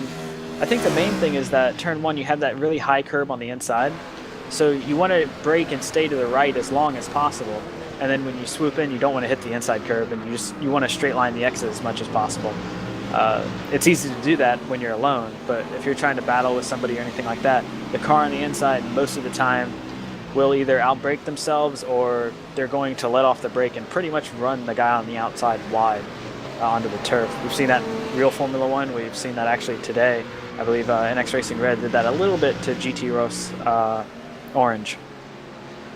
So it's just, you have to be really careful with things like that as well, because any contact or anything like that, that's detrimental to your race.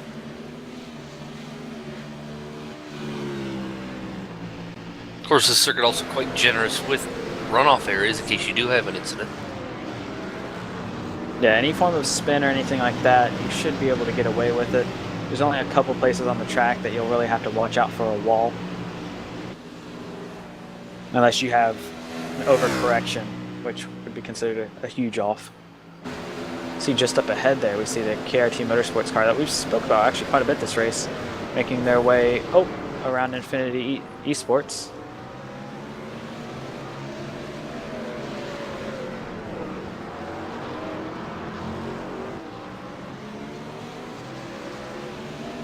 Make it happen in there. I think he just tried to turn in a little bit too soon. Wasn't clear of KRT Motorsports just yet. Turned in, made some light contact.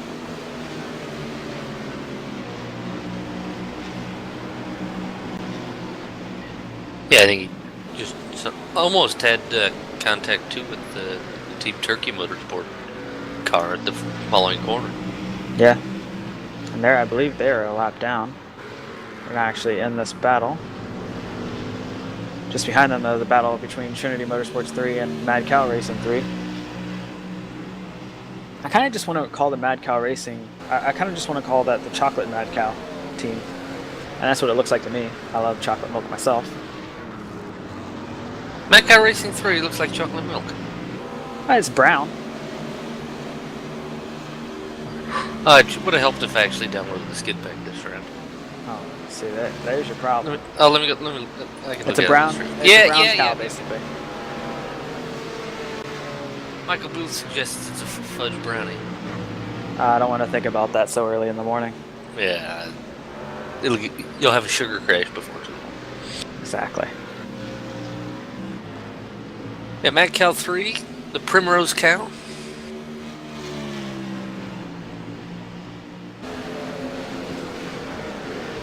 Couple battles on track now starting to brew up. Have another one just a little bit further back. P Racing Team had to pit really early on.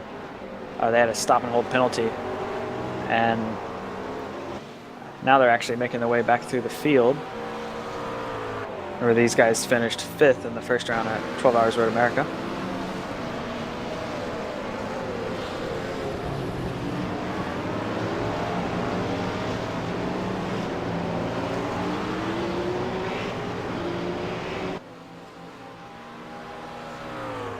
Patrick Pickler looking to get around Carl Modig here.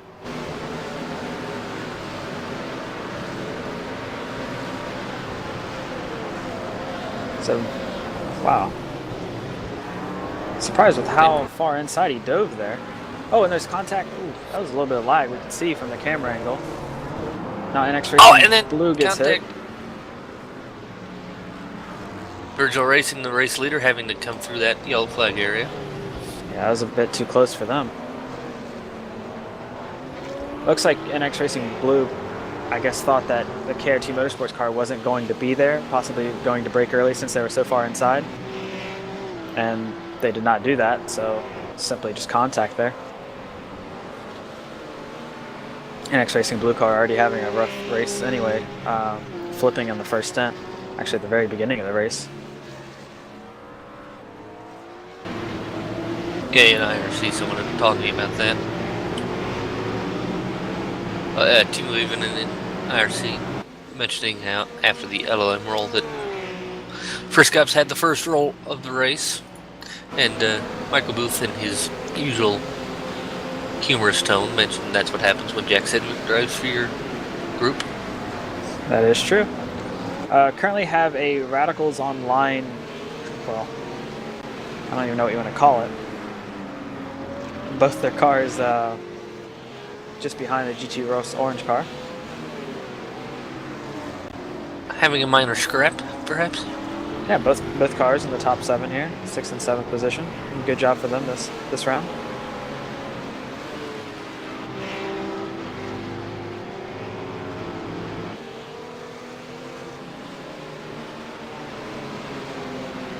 Both the drivers in the car for them currently are DWC drivers, I believe. Miguel Martin, pretty sure has a DWC license, and Jeremy Buildup does.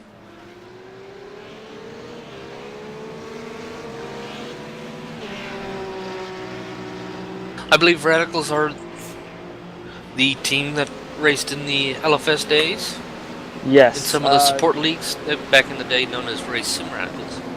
Yeah, completely different drivers nowadays.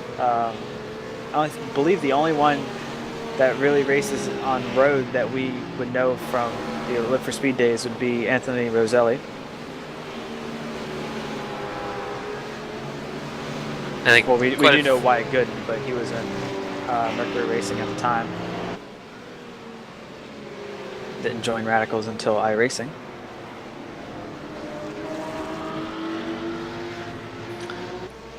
So Jeremy Boudaloop in Radicals Online 1, car number 16, which is the third car in this 3-car train. Miguel Martin at Radicals Online 2, car 35, on the back of Ivan Sole for GT Ross Orange, car 112. 3 cars battling for 5th position. Yeah, you see a little damage there on the hood of the Radicals Online 1 car. Curious to see though. Yeah, it looks like Miguel Martin's going to let him by here. So we see this issue, just talking about it earlier, where you go to outbrake the car ahead of you, but you might incidentally outbrake the car in front of them as well. Like GT Ross Orange though didn't brake as hard as they could have for the corner just after the back straight there. And nearly getting tapped on the back from Boudaloop there on the turn 16, I think that is. Yeah, it looks like Boudaloop's definitely the fastest car in that pack. However, that's actually a pass for position, Anti-Piala for New World Simsport. Just made his way into the 7th position. If you've got multiple team cars, surely it's fair enough and usually common to do a different strategy for each car. Somewhat. It matters, to be honest. Some teams, they want to do that, yes, and then also you think of 2 strategies and the strategies are really close and you don't know which one necessarily you want to do, and because of that you might end up choosing both in that scenario. However, if there's a strategy you're really for sure thinking, yeah, this is the way to go, then most of the time you'll have both teams, or however many cars you have, running that same strategy. GT Ross Orange running a little wide at that sweeping right-hander in the S's. Yeah, we see Jeremy Boudaloop now on board. I'm just thinking maybe they are trying little different strategies between the 2 Radical cars, and maybe, just maybe, Radicals 1 was currently faster, so they wanted to get them ahead of Radicals 2. Oh, that's true, actually. They could have, I didn't check to see the tires to see if they fit on the same lap or not. Oh yes, the Radicals Online 2 car actually pit earlier. Buildup to the inside at the hairpin. Cleanly through. That was good gentlemanly racing from both previous corner on the previous lap to not have an incident. Good head. Oh, so wow, that was very scary there. Just want to note also, sorry for cutting in there. Now Antipiala for New World Simsport. It looks like he's just making up for everyone's mistake in that corner. But I just want to say that Virgil Racing's actually came into the pits now. So they first pit. This is interesting. So they first pit 50 minutes into a stint. Now they went 55 minutes into a stint. So I don't think. I'm not actually sure what they may be doing, if they're cutting a pit stop. Not cutting a pit stop. Sorry, adding on a pit stop or what. This pit stop was a little bit longer, matches the pit stops of other teams at 48 seconds in length. So I'm curious to see now what they may do. They exited the pits in the 4th position.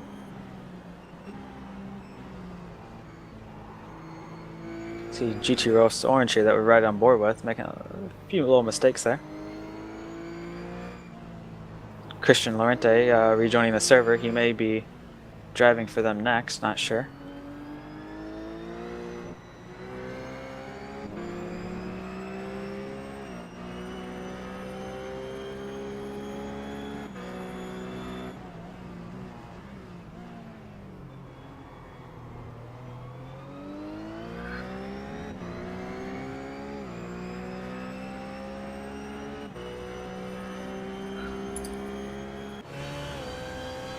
Stay on board here one more time. See if Jorn Jens can get around. Oh, the lagging Vortex sim racing car there. Oh yeah, Jorn saving fuel, as we can see. Also playing it a little safe. See a group of cars ahead of them. Cars pretty much all over the place.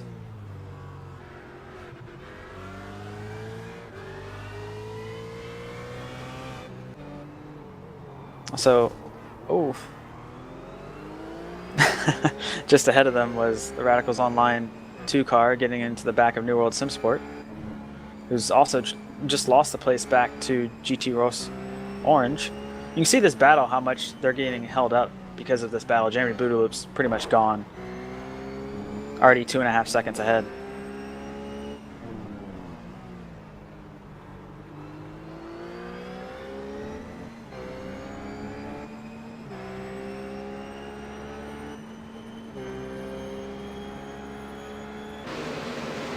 Also want to mention that the top 2 cars currently, Virgil Racing, remember, have made a pit stop. The top 2 cars currently is NX Racing Red, you see here, and then also the Team Redline car. You can see actually they're both in frame right now.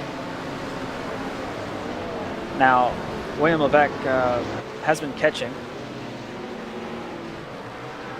Only 2 seconds back now. I believe last time we looked when we were interviewing Isaac Price, they're around 4.5 to 5 seconds back.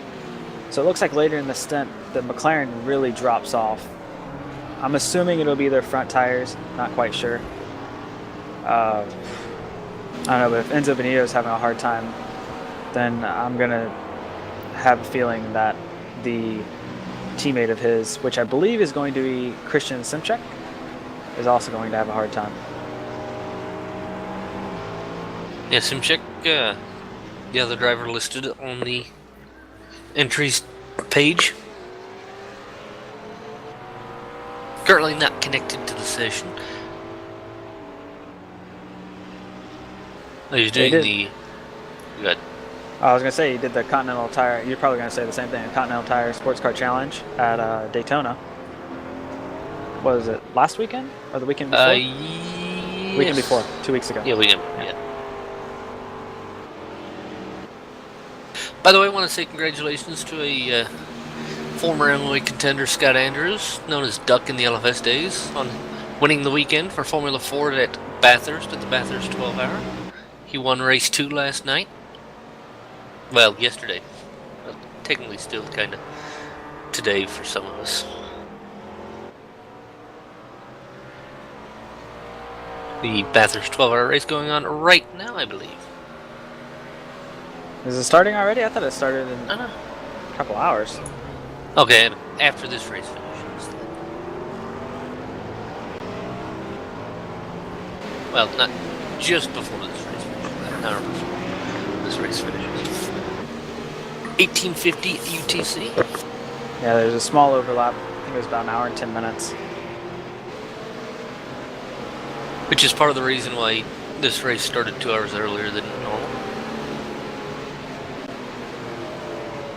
Now we see NT Piala again for New World Sim Sport, just behind Ivan Sol and GT Ross Orange. Been through a lot of traffic lately, so they've lost even more time to Jeremy Buildup. He's actually rather quick right now. Virgil Racing must have had traffic on their first lap out. A slower time than expected on their fresh tires.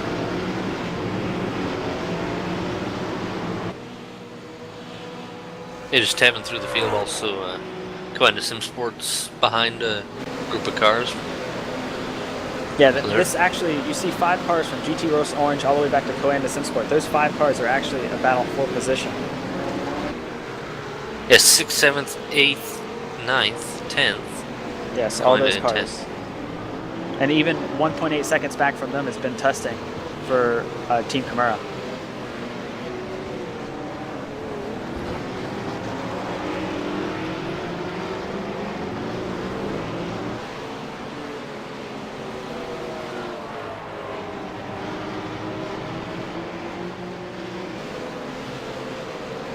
Hey, for anyone wondering what I meant by tab,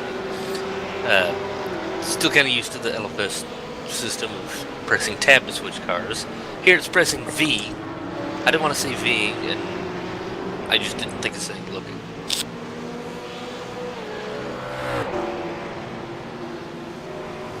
This battle looks like it's not very. I wouldn't say it's calm. They're coming up on some lapped cars now. See, I don't know if viewers were able to see the Team Camara car in the background, passing a lapped car. So it looks like they're going to get in on this train as well. So it's going to be all the way from 6th to 11th position, going to be a train here soon. And those first 2 cars ahead of GT Ross are a battle for position.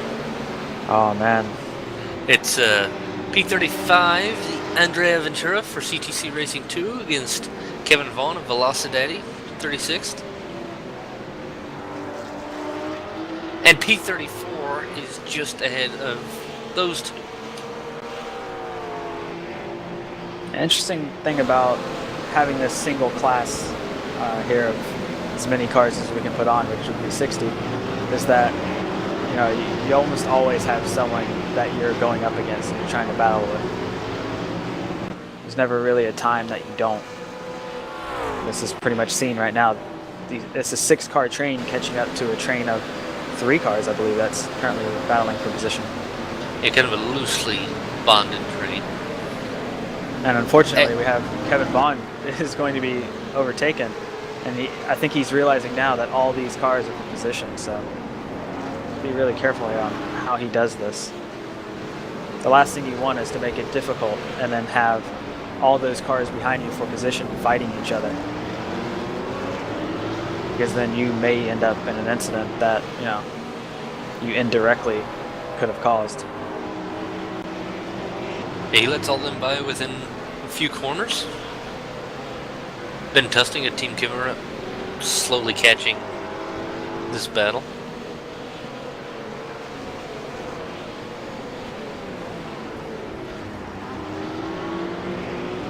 Saw Vortex Sim Racing really good actually last round. They were running up front for most of the time. They actually had an issue I believe it was in the mid part of the race, dropped way back, and then they came back later in the race. Looks like they're having another good showing now. They're currently in the top 10.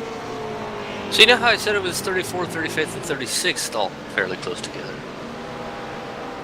Yes. Also, P33 is right ahead of P34 physically on the track. Oh yeah, I see that. Yeah, they're only about a half second apart. Daniel Strick of RML Racing Team 33rd. being hounded up the rear by Monster Energy Endurance Patrice Langlet. See a little connection drop there.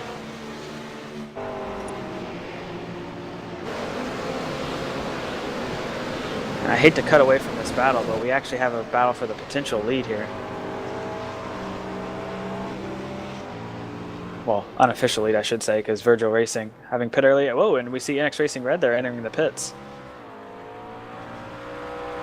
So they're pitting 6 minutes before the hour mark. Remember, they did pit a little early on as well. I think they're going to do this simply so they don't have to actually battle Enzo Benito and Team Redline. They're going to just do it in the pits.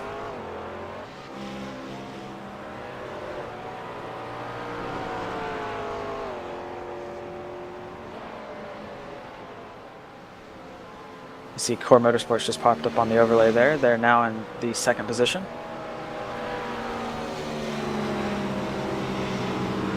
Curious to see where NX Racing Red will come out of the pits, because the issue now for them is that, as we see, New World Simsports actually got around GT Ross Orange. Sorry for missing that, guys.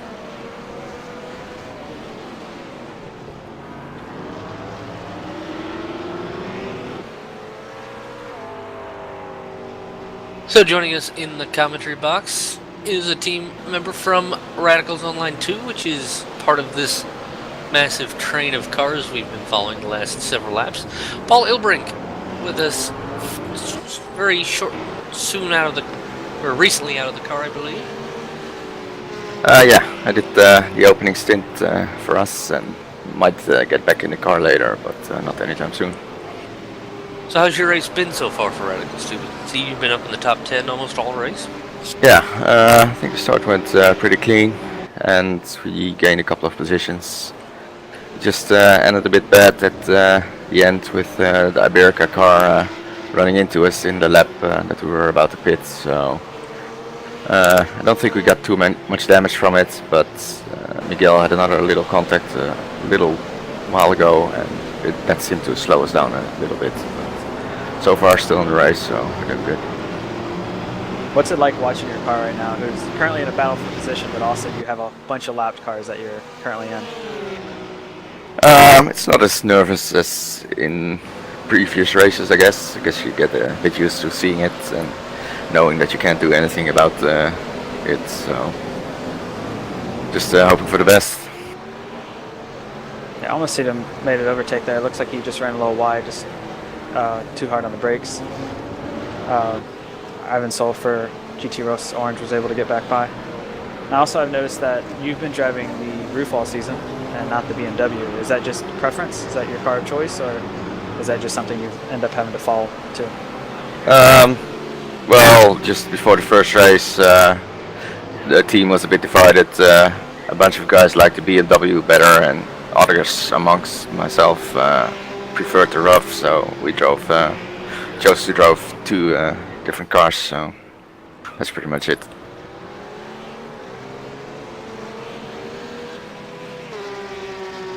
We did notice that your team cars were battling there about 10 minutes or so ago, and that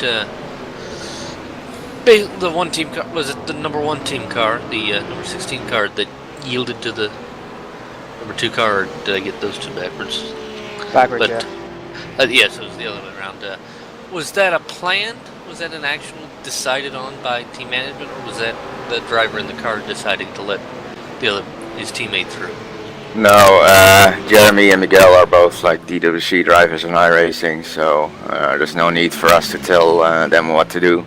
They're smart enough to realize what the situation is, and I think Jeremy at the point was quite a bit faster, so there's no point in going all defensive on him. So as long as they don't hit each other, everything is fine. You see Jeremy currently moved his way all the way up to the 4th position. He's actually pulled away from that big train that Miguel is currently stuck in. As I know it's your plan to get out of that train, but do you think it's anytime soon that you'll be able to?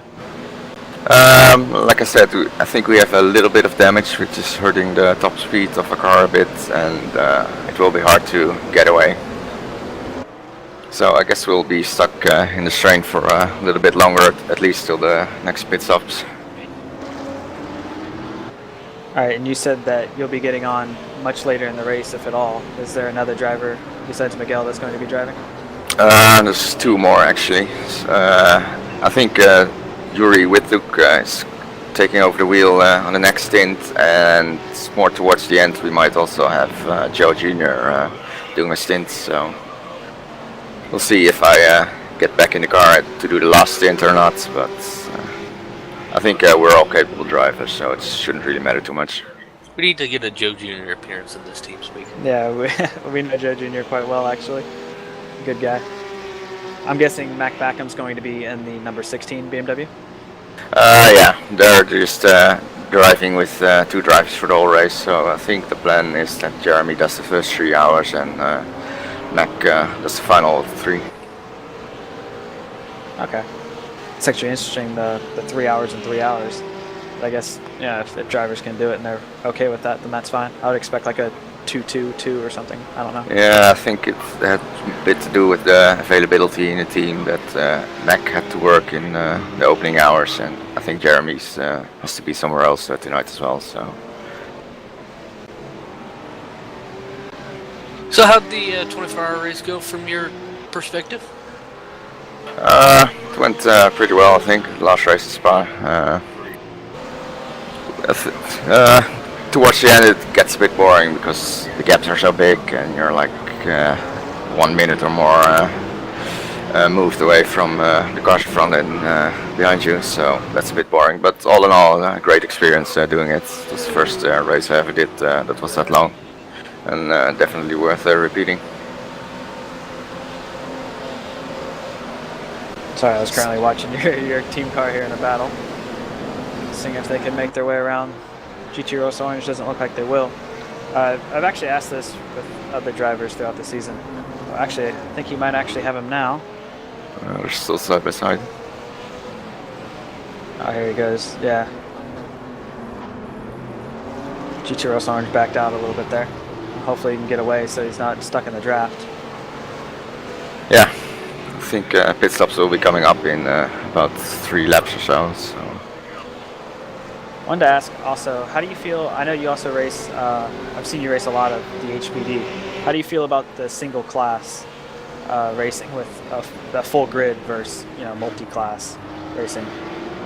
It's just a bit different, of course. I mean, the thing that makes this interesting is that you have so many cars with the same class, so there's always a lot of people roughly about the same pace. So you're fighting for a position all the time, pretty much. And the other thing about driving an HPD is like multi-class and having to deal with traffic, which is much less of a factor in races like this, of course. So it all has their pros and cons, but I like both.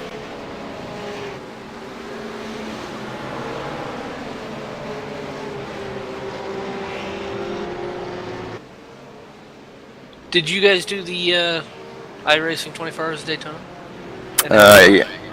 We did do it in the HPD as well, and it was a bit of a mixed feeling. We finished in second, but we started from pole, led the race for a while, and like early on in the race we unfortunately had a disconnect, so we lost about a little over a lap, I think, and we were back in third at that position time, or fourth.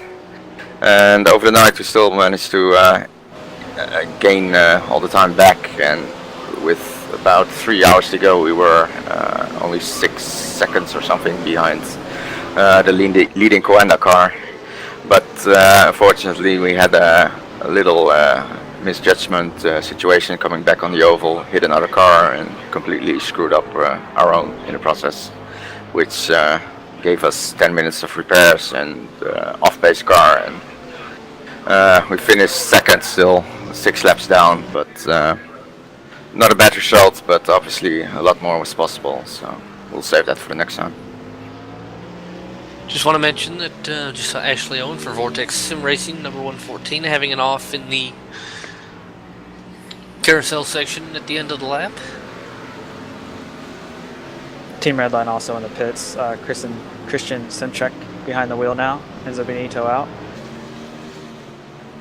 Curious to see now what Christian can do with that car, especially when the tires start going over their peak.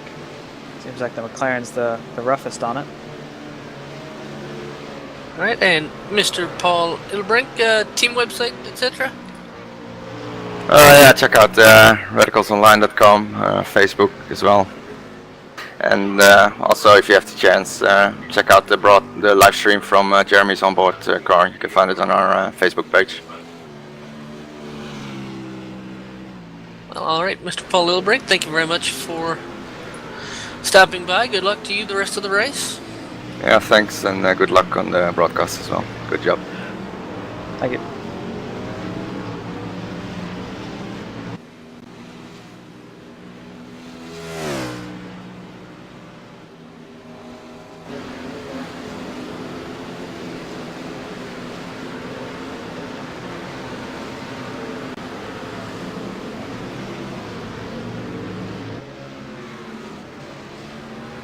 So we are at 11:07 Eastern Time. It is 16:07 UTC. So we're looking for kind of to go to what? About another 13, 14 minutes here? Yeah, they're going to have to go far. They actually have to go 24 minutes into this hour. So I'm really bad on math right now. 36 minutes left in the hour, so you'll see 3:36 time left. That's when they need to make their pit stop if they want to cut a pit. See now, NX Racing Red, they had a little short pit to get around Team Redline, and they did do that. They're now 10.5 seconds ahead of Team Redline. However, now they're stuck behind that train, which should possibly be pitting soon. Not too sure. Glacier Racing, for example, who they're stuck behind now, they are not pitting anytime soon. I think they still have at least 5 minutes to go, at bare minimum.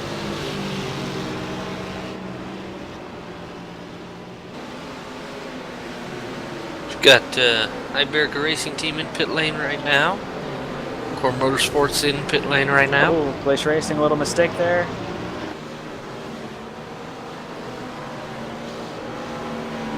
That's exactly what NX Racing Red wanted to see. Was able to get around because of that.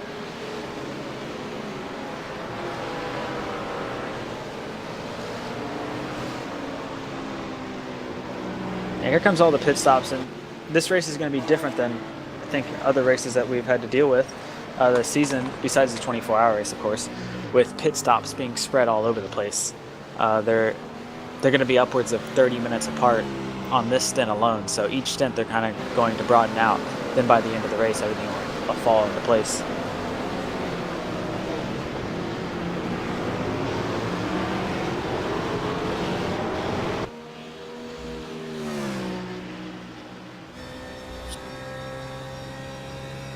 Gonna be interested to listen to Jorn Jens here. And you can hear him lifting early before braking. Constantly saving fuel there. You see the Radicals Online 2 car, Miguel Martin, just ahead of both of these cars. GT Rose Orange just ahead. Jorn Jens.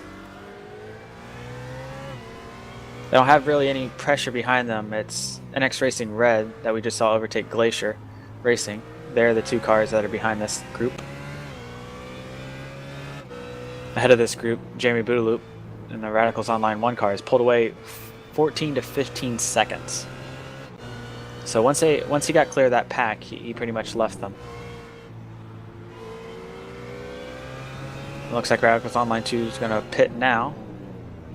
Surprising, they had a shorter middle stint compared to their teammates. Oh, sorry, they had a long stint. My apologies, I read the live timing incorrectly.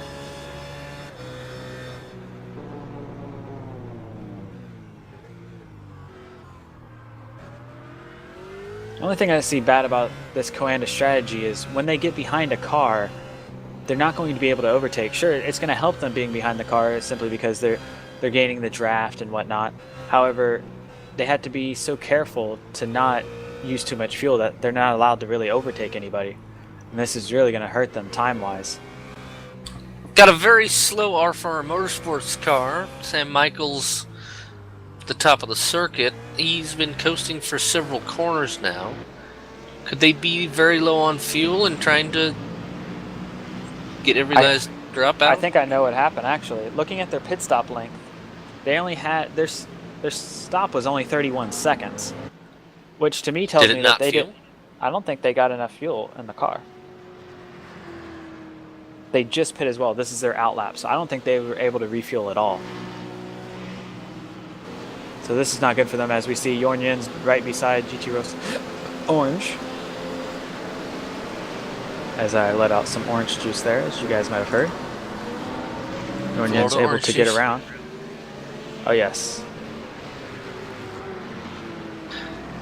NX Racing Red has now caught up to this battle. Remember, they're on fresh tires. They pit relatively recently, but I think about 15 minutes ago.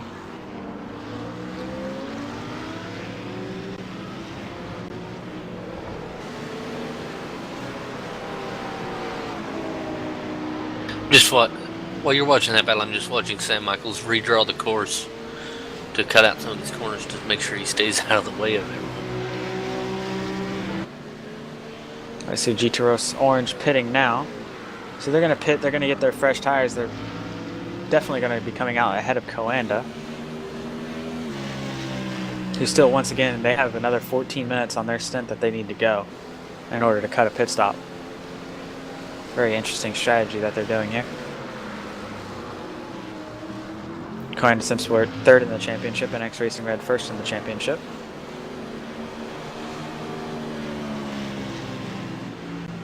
Also want to note that you see these yellow, I don't even know what you want to call them, look like little ramps on the apex of these corners here.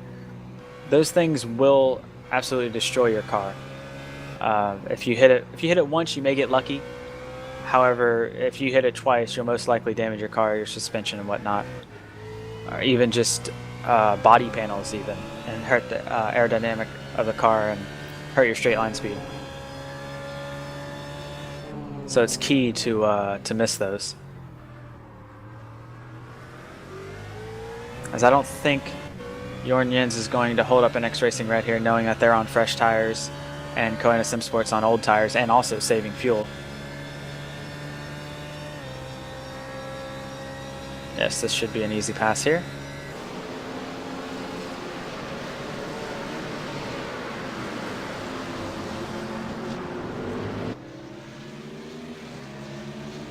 I do remember the Coanda was about 8th or 9th just before the bulk of the pit stop started. Yeah, they moved up actually. Last time when they pit, they didn't fall back as much as I believed that they would have. I'm guessing that's other teams are in traffic and whatnot after they pit, and Coanda were able to, make use of that. This next time, I don't think they're going to be that lucky. I think they're going to end up falling back a little bit further than they want to, unless the gaps have extended out enough to allow them to gain a couple more spots.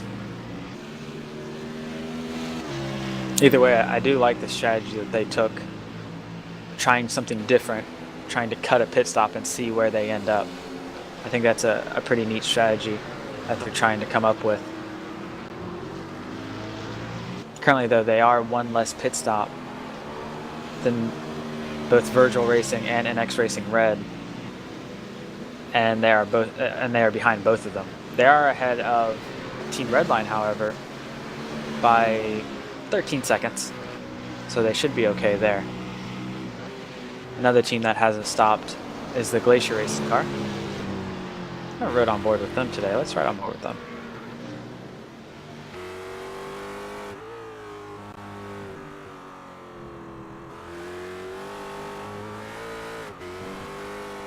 Their last pit stop should be coming relatively soon.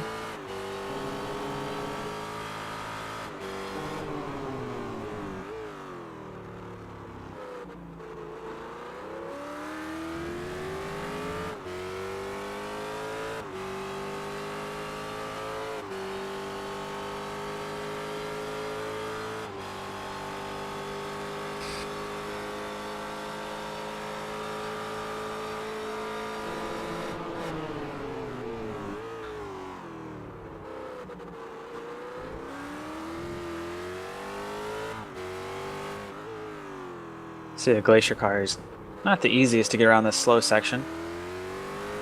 Remember interviewing Alexia Loma at the Spa 24 Hour. They were talking about how the rear tires, they don't really stay underneath them too much on slow corner acceleration, or low speed acceleration, I should say. iRacing made a differential change last build, and that kind of changed things for them.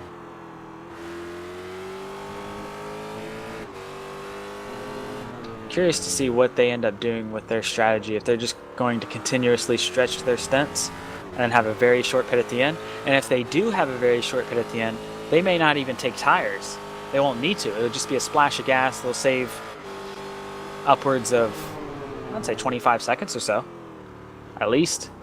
So, at the bare minimum. So that's a huge gain for them as well, especially since they're only 7 seconds behind NX Racing Red and quite a bit ahead of other teams that they were just battling, like Team Kimura, who's almost a minute behind currently.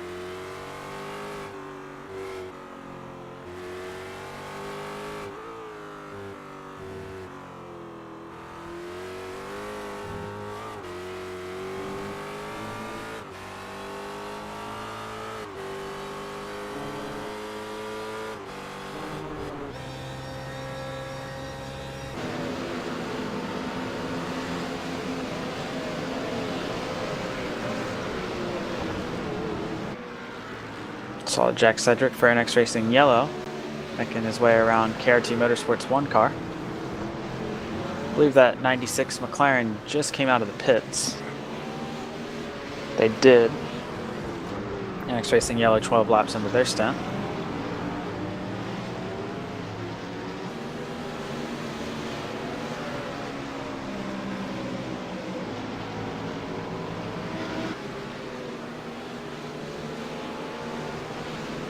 Now we have the Pure Racing Team car into the pits. Remember, they had a issue at the beginning of the race. They had to pit for a stop and hold penalty. I believe I don't know if they cut the course or what actually happened. They had a stop and hold penalty that they had to serve early on, so they're way off sequence. We see the Iberica Racing car sitting there in the pits.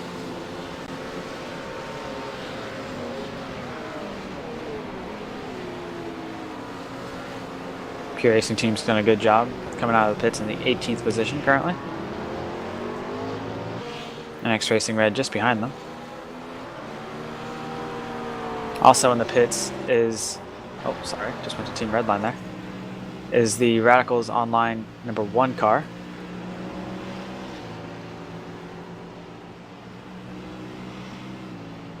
They extended their stint by quite a bit actually.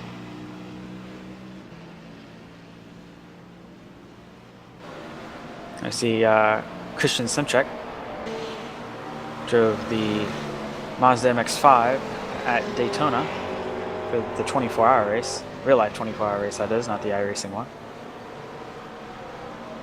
Now driving a McLaren. Or sorry, I just said the real Daytona 24-hour race. I meant the Continental Tire Sports Car Challenge. Which was a support race. Yes, the support race for the Daytona 24-hour. He has raced in the Tutor United Sports Car Series though. So yeah, I got that stuff mixed up. It's easy to do.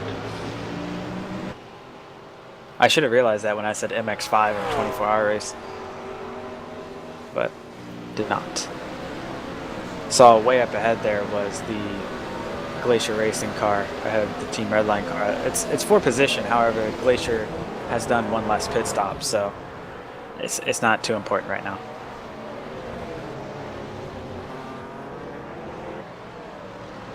We also have two New World SimSport cars, not necessarily nose to tail, but on the positions list they're nose to tail. New World SimSport in the 11th position, New World SimSport Scarlet in the 12th position.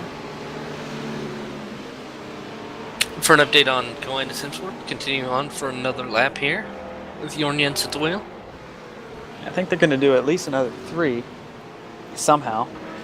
Maybe another 2, I'm not quite sure. I think they're going to be pitting on lap 32 in their stint. They're currently on lap 30. Impressive to say the least what they're able to do with the BMW. So we're looking at everyone's favorite Le Mans lover, Jonathan Butel. This last lap was pretty horrific. Come on, Jonathan, you can pick it up there. Okay, that's a 3-second off lap. Yeah, that's worse than the Delta Wing. They're not even racing Le Mans this year. Thank goodness. Actually, I want to get him in for an interview just to ask him what he thinks about the new Nissan LMP1. Front-wheel drive, front-engined. Yep. Supposed rumors of no rear wing at Le Mans, but I don't know how that's going to work.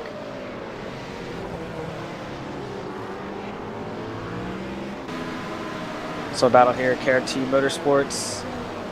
We're looking on the inside of Pure Racing Team. However, Pure Racing Team has this. Pure Racing Team just came out of the pits recently. They are 1 lap fresher tires. Now, that doesn't mean all that much. A little mistake there by KRT Motorsports.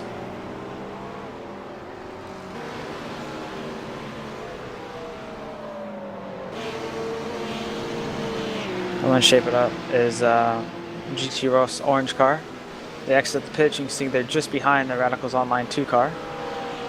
First car in that 3-car line. There's a new RML Motorsports car in between them. RML Racing Team. Apologies for that.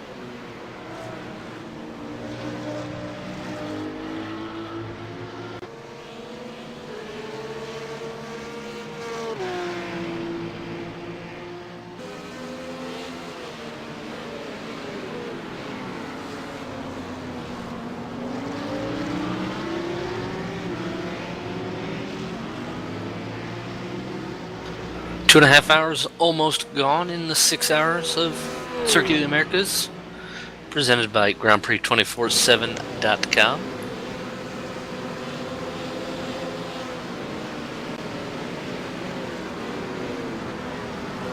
I believe, yes, we see in the pits now, Glacier Racing, Alexei Aloma now getting into the car.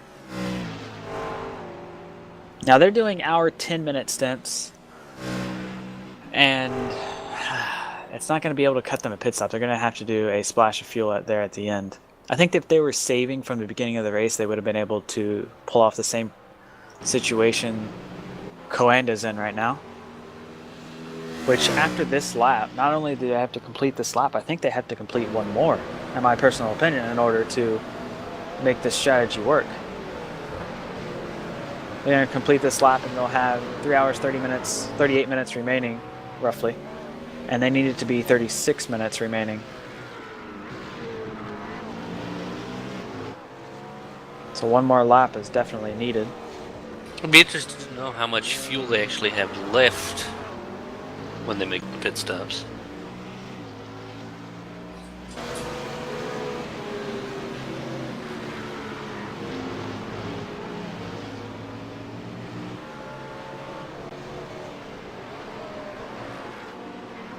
What are things you do when you are trying to save fuel to stretch that little bit longer here in iRacing? What's the easiest, what are the most simple things you can do while still keeping a decent pace?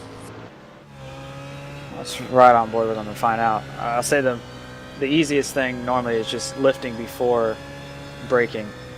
You'll hear him here. See, he lifts so early and now he's braking much, much later in. And that's simply you're not on the throttle as much, therefore you're going to be saving fuel.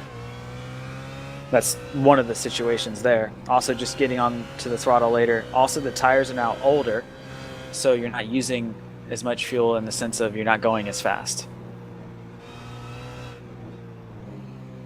But you can see he's kind of just rolling on and off the throttle here, just coasting through the S's. KRT Motorsports 96 is that car ahead. A lot of people, they use both feet, left foot braking. So what they do is they kind of just ride the throttle. They don't really notice it, but they pop on and off the throttle a lot because they're able to use the brake to, stop them.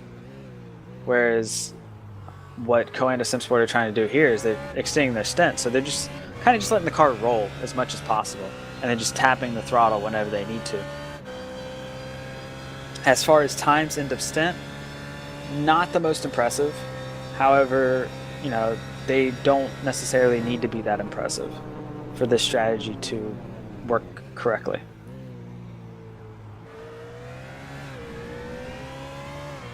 There's always what is something like short shifting save you? I don't really know how much that's going to work in iRacing. I mean, yes, it will work, but I think that's going to lose you more time than really is going to help you fuel-wise. I think it's better to just wait longer before getting onto the throttle. I don't think short shifting really is going to be that beneficial. However, I don't know. They most likely check telemetry and whatnot to see what saves them the most fuel. Wow, Jorgen's actually going to go for another lap. They could have pit this lap and been fine with their strategy. Going an extra lap, that's impressive. So they're going 2 laps further than even Glacier Racing went. I don't see how they're doing it, but this is an amazing job by them. Of course, if they can't go that little extra longer than they need to, that can give them a little buffer at the end of the race, so if they need to race hard in that last stint. Exactly. I don't know what they're planning on doing. I don't know if Martin Kronk's going to be driving or not, or if Rens Broekman's coming back in later. But for example, if Martin's going to be jumping in the car later in the run or later in the race, you're going to want to be able to supply him with the ability to push. Because all season long, he's been the fastest driver for their team. So, you know, you kind of want to give him that buffer to where he doesn't have to run an hour and 12 minutes. Maybe he only has to run for an hour and 10 minutes, and that's what this is doing right now.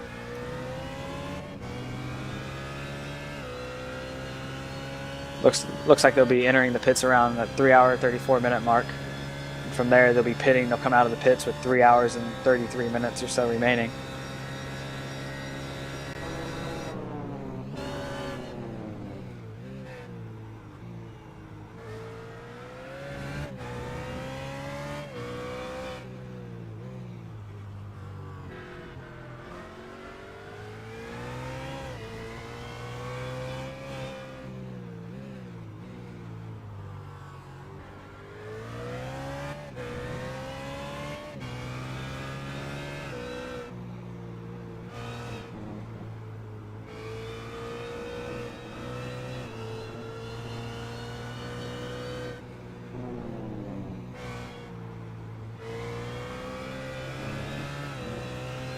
See Jorgen's coming into the pits now for Coanda.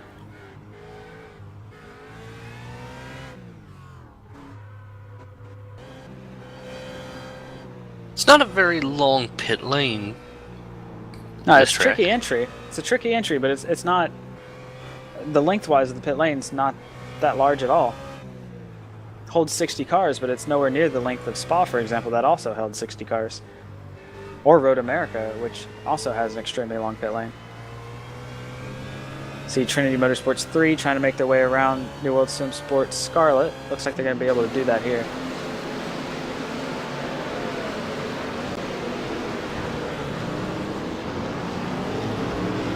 A little bit further back we see that brown chocolate milk looking Mad Cow Racing 3 car.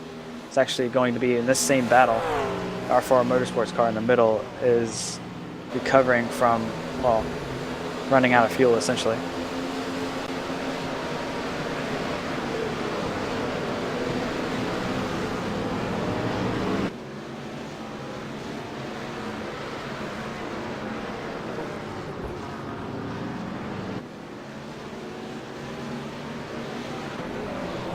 So another one here.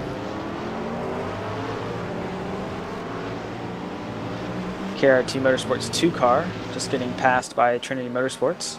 Remember, Dirk Reinhardt got spun in the first hour, making his way back through the field, currently in 20th, was as far back as 47th after the spin.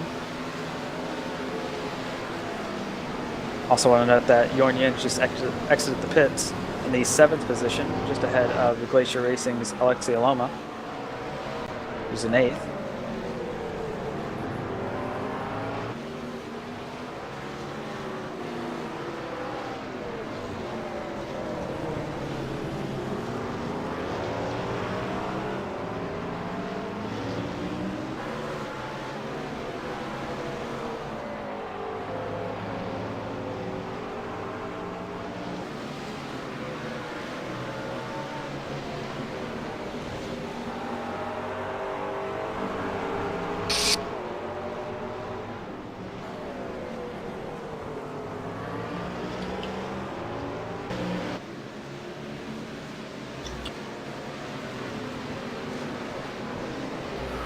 Coming up on 3.5 hours remaining.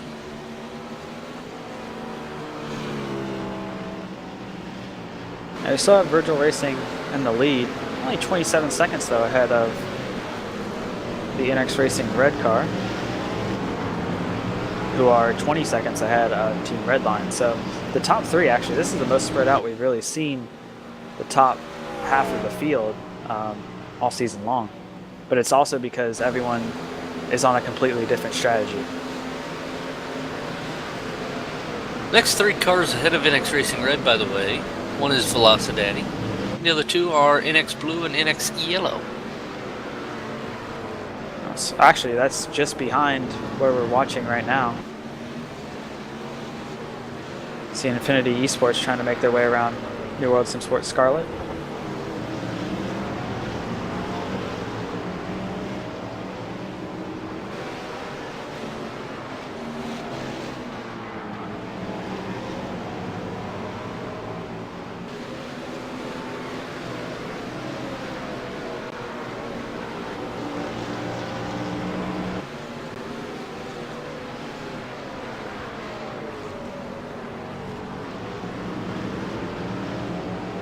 That stellar pace that Virgil Racing had in the first stint, not seen as here as much as what we saw previously. Not quite sure if that's just because different driver or if they're changing up their strategy and going to extend their stints and not add an extra pit stop.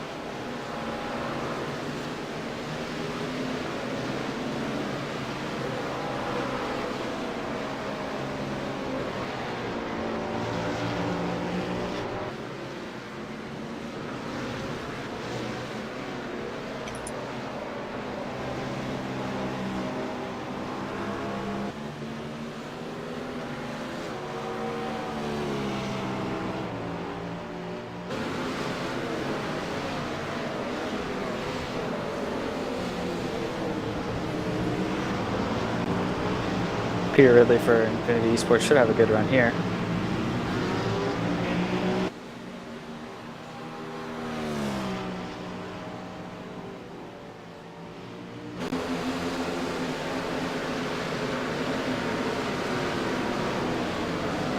Peter Ridley late on the brakes. Jonathan Butel pretty much giving him all the space he needs.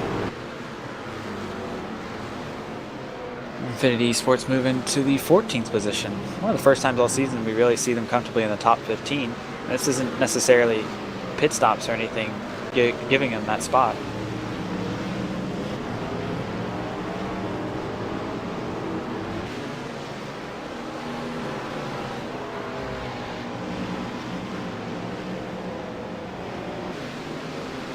So I want to note that some terrible news that we just encountered here. Right front of the Core Motorsports car is heavily damaged. And they are back in the 45th position. It's second place in the championship, currently having troubles.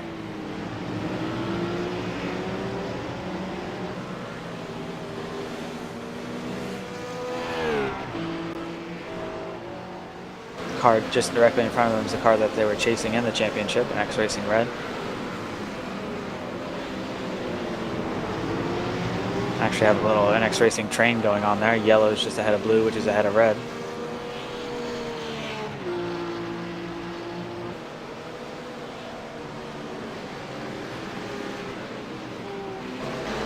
We're actually looking into what happened to Core Motorsports. It must have been around the pit stop time because they were up there for a while. Not quite sure what happened. Must have missed it during the round of pit stops.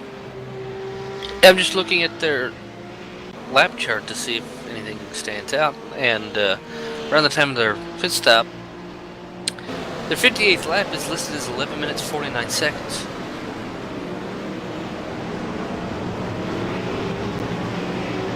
Yeah, it's actually when... Oh, this is interesting. It has to be... It's right front, so it could be pit entry. And we have to remember, Iberica Racing... They had a collision with the Cracks Racing team coming out of pit lane. A couple hard hits, so they might have had a long repair. That has to be it right there then. Yeah, Looks like they repaired the suspension. The bodywork's not repaired, so. Oh yeah, their suspension was. Their right front suspension was hosed because when they had that first left-hand corner in the S's, the left rear picked up off the ground. Watch out here, 2 cars ahead of them are battling for, or actually that's not even for position.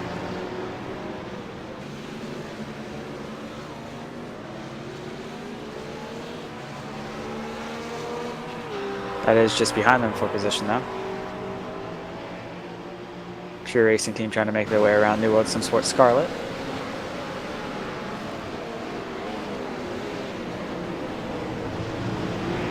And they do so.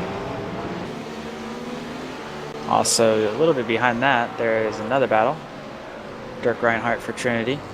Motorsports trying to make their way around KRT Motorsports 1. He did pass KRT Motorsports 2 not that many laps ago, which you can actually see them in the background.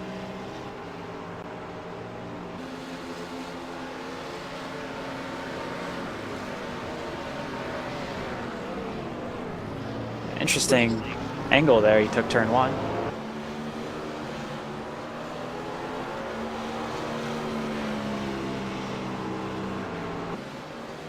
Do you want to mention 4-car battles? Apologies for interrupting. It's Mad Cow Racing 2 as well as in this battle with their McLaren.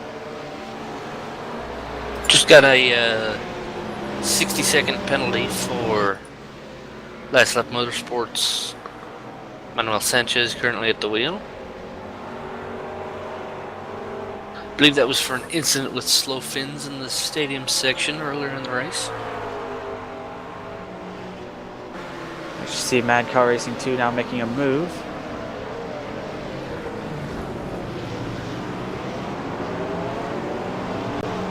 That's pretty good there. Made a move into the tight hairpin, going on to the back straight, and was able to get a good enough exit to not have any form of draft.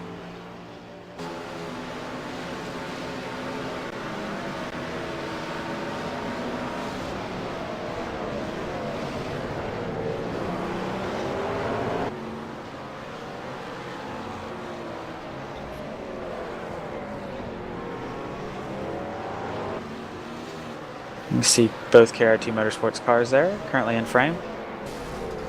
Actually driving into one another. Don't see that every day.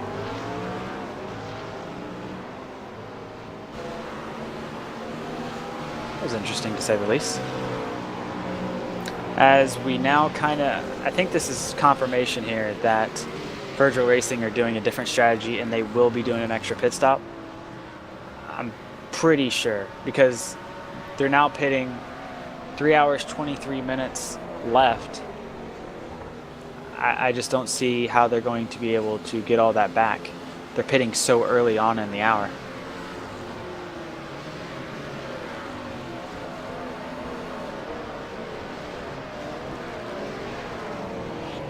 Looks like they're doing 24 lap stints.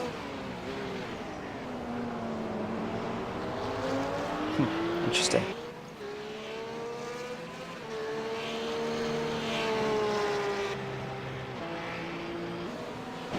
So now NX Racing Red, currently behind their teammates NX Racing Yellow as they make their way through the field. They are currently 18 seconds ahead of Team Redline.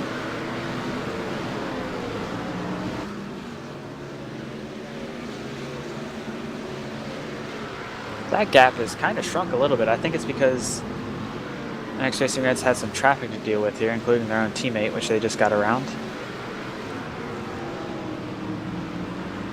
As Virgil Racing now has just finally left the pits.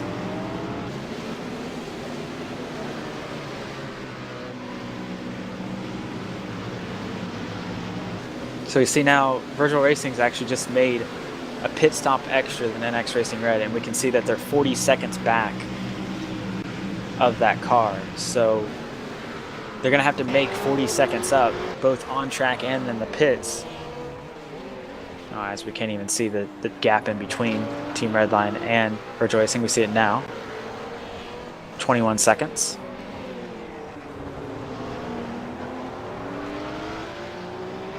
So Virtual Racing should be gaining quite a bit of time here in the last 20 minutes of this hour before NX Racing Red and Team Redline pit.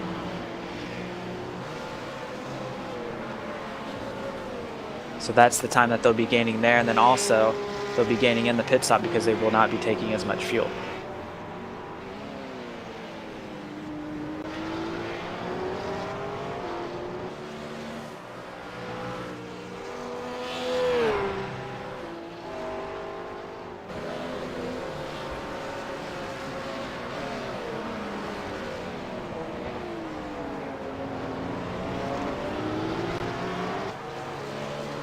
Actually, we're going to go on board here with the Virtual Racing car.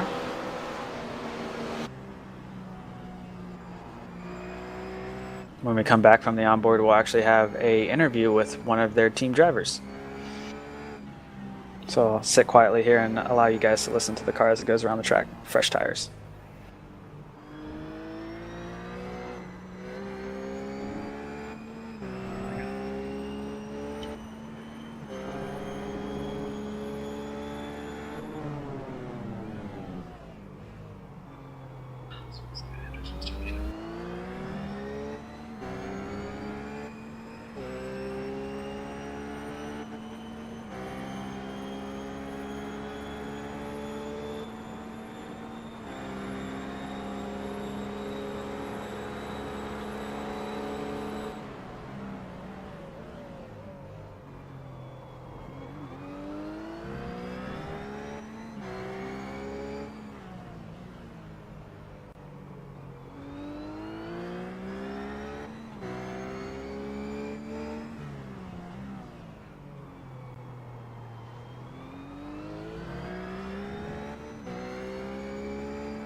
So you just saw a 2:04.027 lap from Kimi Asunami for Virtual Racing, and joining us in the Masters of Endurance commentary box is Anders Dahl, team manager for today for Virtual Racing. Anders, welcome back to the commentary box. Hello. So an interesting strategy choice, it seems, for you so far this round. Yeah, I think, I won't comment too much on it.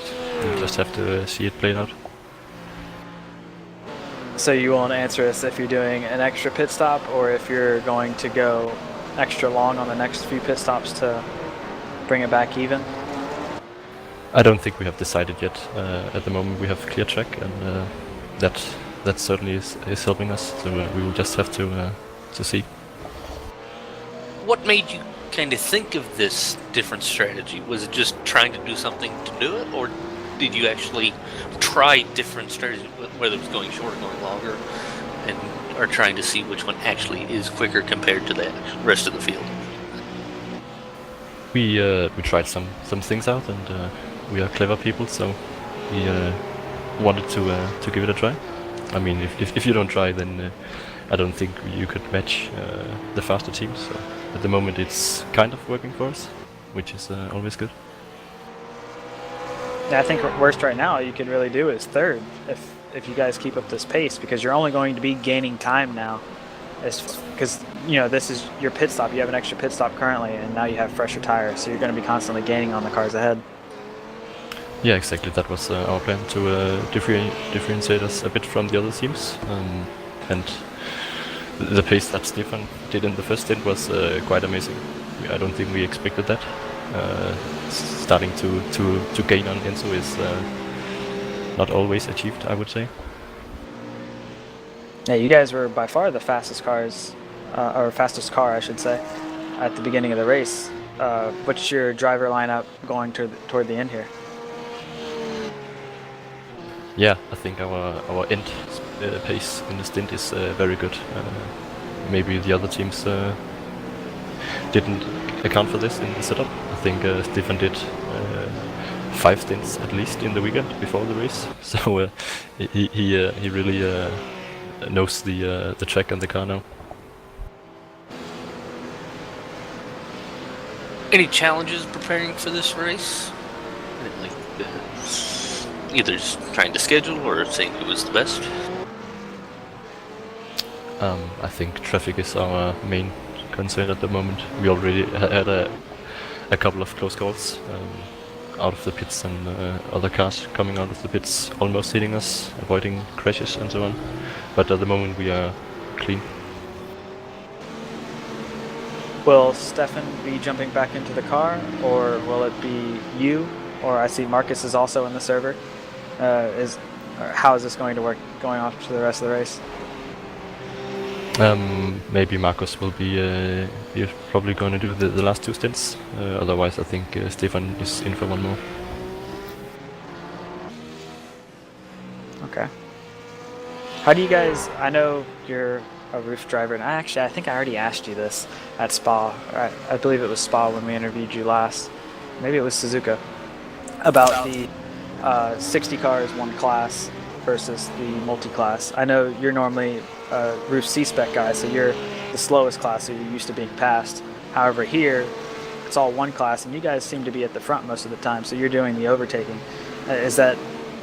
I know that's different than what you're used to, but is it wildly different, or is it just kind of something you get used to over time? I think you get used to it, but I think the main difference is when we do Neo Endurance with the other cars, there's much less competition, you can say, because there's only 14 or 15 other cars in your class, so the overall level is not so high, I would say. However, it's maybe a bit more, the drivers are maybe a bit more skilled. They don't do that much stupid stuff. And I think here, when you have 60 cars, there's always, you have to have a perfect race in order to achieve top 3. I think if you have just a slight mistake, someone will overtake you. So I think that's the main reason. Also, one other thing, I know you guys are possibly adding another pit stop. You won't say which way you're going. However, what do you think about Jorn Jens and Coanda doing one less pit stop? Did you guys think about that at all before the race, or did you kind of deem that as not really possible? I don't think that's possible for us. It wouldn't. I think we would lose a lot of time doing it. So that was we never thought about that. No. Was the shorter stints also because the roof is kind of known for burning off its rear tires, and this is kind of beneficial to it because you don't burn the tires as much? I guess so, but it seems in the race that we are actually doing better the longer we run. So maybe a slight miscalculation from us, but we'll have to see in the end. Of course, coming off that P7 finish in the 24-hour race, are you proud of that finish in the 24? Or you wish you could have done better? Or? I think we wished we could have done better. We had the pace for top 3 in the morning. Then I had a disconnect, and when Stefan got back in the car, he had graphic glitches and crashed, and yeah, that was just a lot of problems. We could have been a lot higher, I think. I think about a half a second or a second or so, and you guys would have been in 6th position. You had a nice battle with Team Camara there at the end. Yeah, that was a lot of fun. I know Ben Tusting from another league we did, so I knew that he wouldn't give up the place, and I knew that we could race fair. that was a lot of fun. What was the thing you're most happy about from your performance in the 24-hour? I think it was that my final stint at 5 a.m. in the morning was my best one, so that's always good.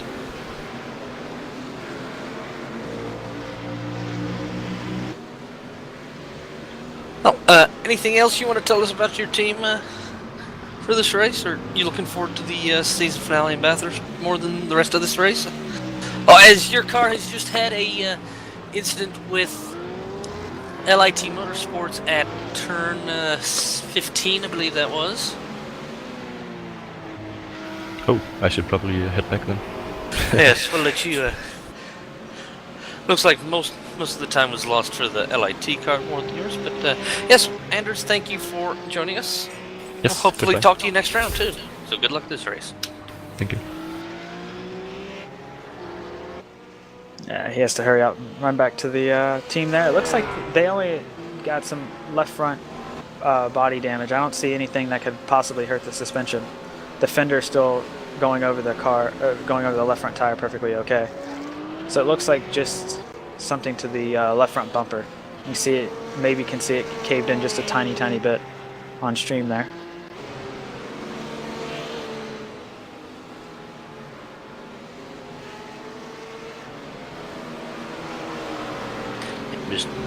I'm just taking a look in replay at it to see what happened. Once I get a sufficient game report. Also have a battle that we were showing just as Anders had to leave there between NX Racing Yellow and Infinity Esports. Both of these teams knowing each other from Masters of Endurance and LFS.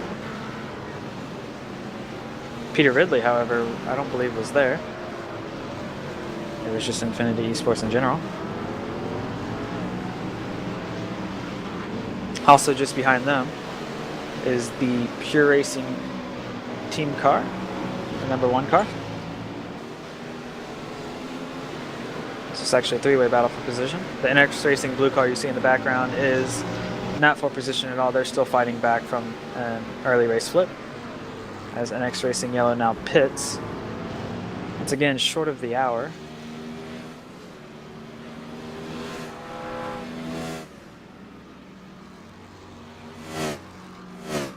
I'm curious to see what NX Racing Red do here. They were pitting also before the hour. However, William Levesque, he's known for his right foot braking, so I'm curious to see if they're going to extend his stints, since he saves the fuel and essentially he can go one lap further without actually adding fuel to the tank.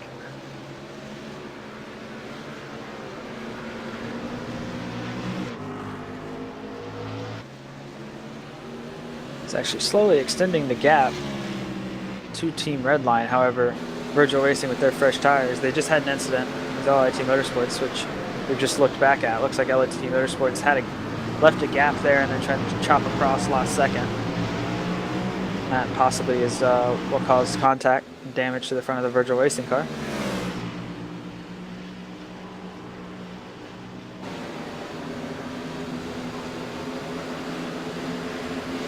Also, not only did we have the NX Racing Yellow car pit, we also had New World Sim Sports Scarlet pit. John Hall jumping in the car now. Their red McLaren.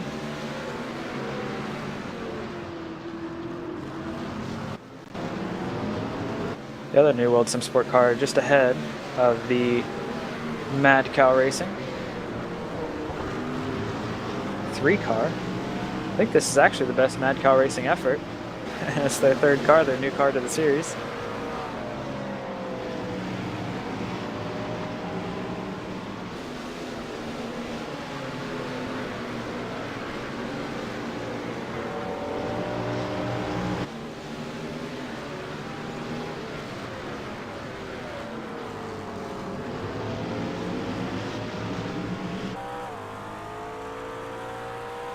Looking back here from the New World Sim Sport car.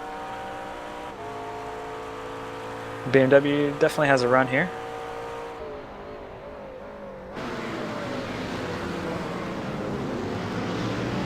Extremely clean pass. You can see that he didn't really move up the track toward him at all. Mad Cow Racing Car just kind of kept a tight exit and kept things under control. Also have another 3-car battle.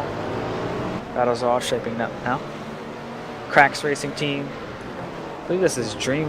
Is this Dream Factory 2? 130, 139? I believe so. Yes.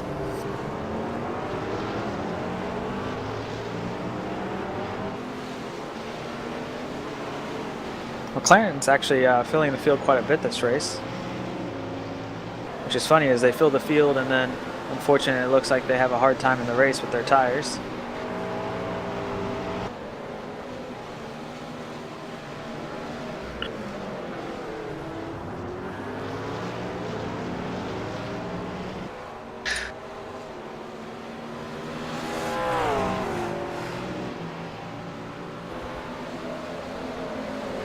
They have too much of a run here going into turn 1. Not even going to take a peek actually.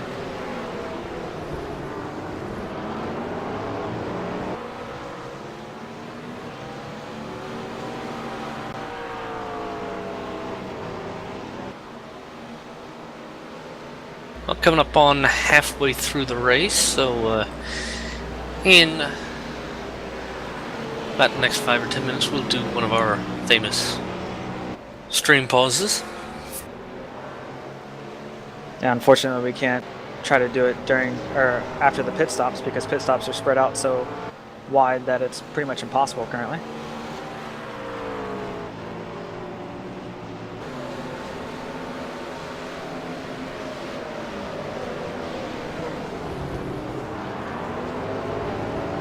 Dream Factory looks like they have a good enough run here. They for sure have a good run.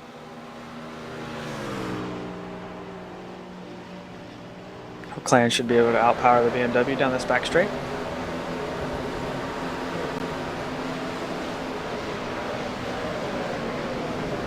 Cracks Racing Team leaves the door open, however.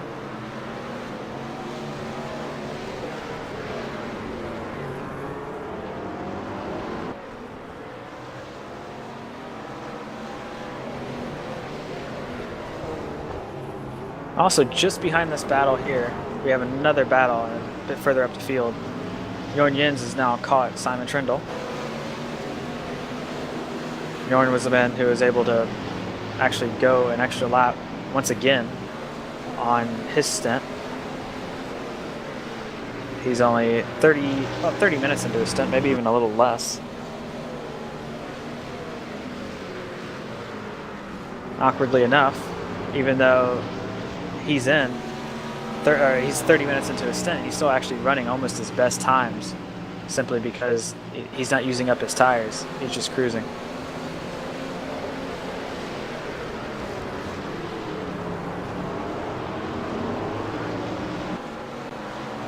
You see him make a pass there. Team Camaro 2 car. Next up will be the Vortex Sim Racing car.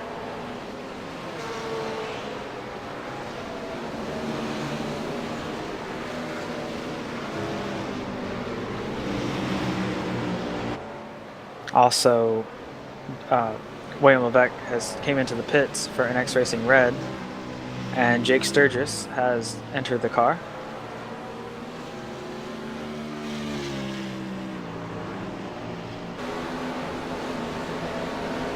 NX Racing Red now dropped down to the 4th position. They're actually behind the Radicals Online 1 car. Jeremy Boolop still behind the wheel, producing actually really good lap times. Impressive run by him.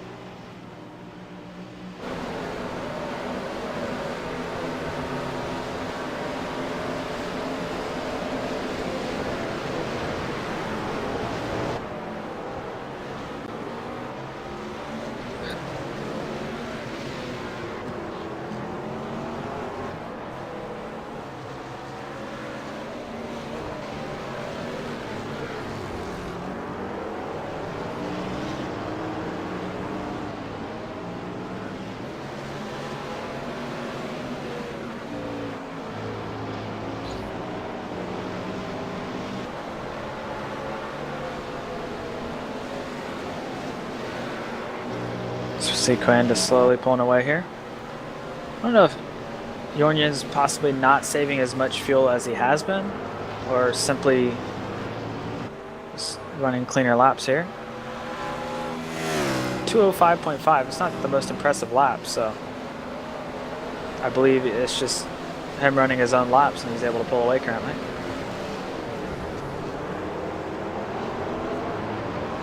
As the Vortex Sim Racing car has entered the pit, so the next car ahead of Jorgen's will be NX Racing Red. If, however, he can get around these two cars ahead of him, which is currently in a battle.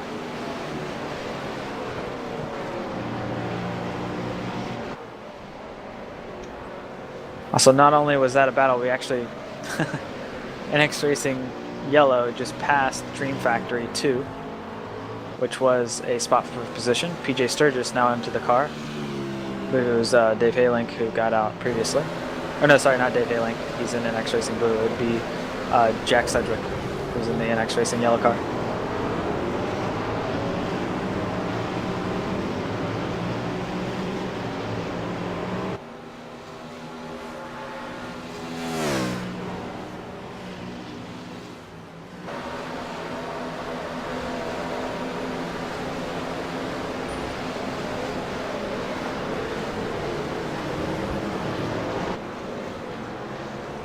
So we've just crossed over the halfway point of the race. Still have Team Redline in the lead. Just taking after Virtual Racing. They just made a pit stop. That's NX Racing Red as well, so they're about to make their own pit stop as well during this break. Yep, so Team Redline leads from Virtual Racing and Radicals Online 1 during the middle of halfway pit stop area. So we shall take a pause in the action to restart the stream for a nice little manageable recording size and start uploading it. Stream should be back within about 10 to 30 seconds after the break, so just hope it refreshes for you very quickly. We will be back. On the flip side, you are watching the 6 Hours of Circuit of the Americas presented by GrandPrix247.com. Stay with us.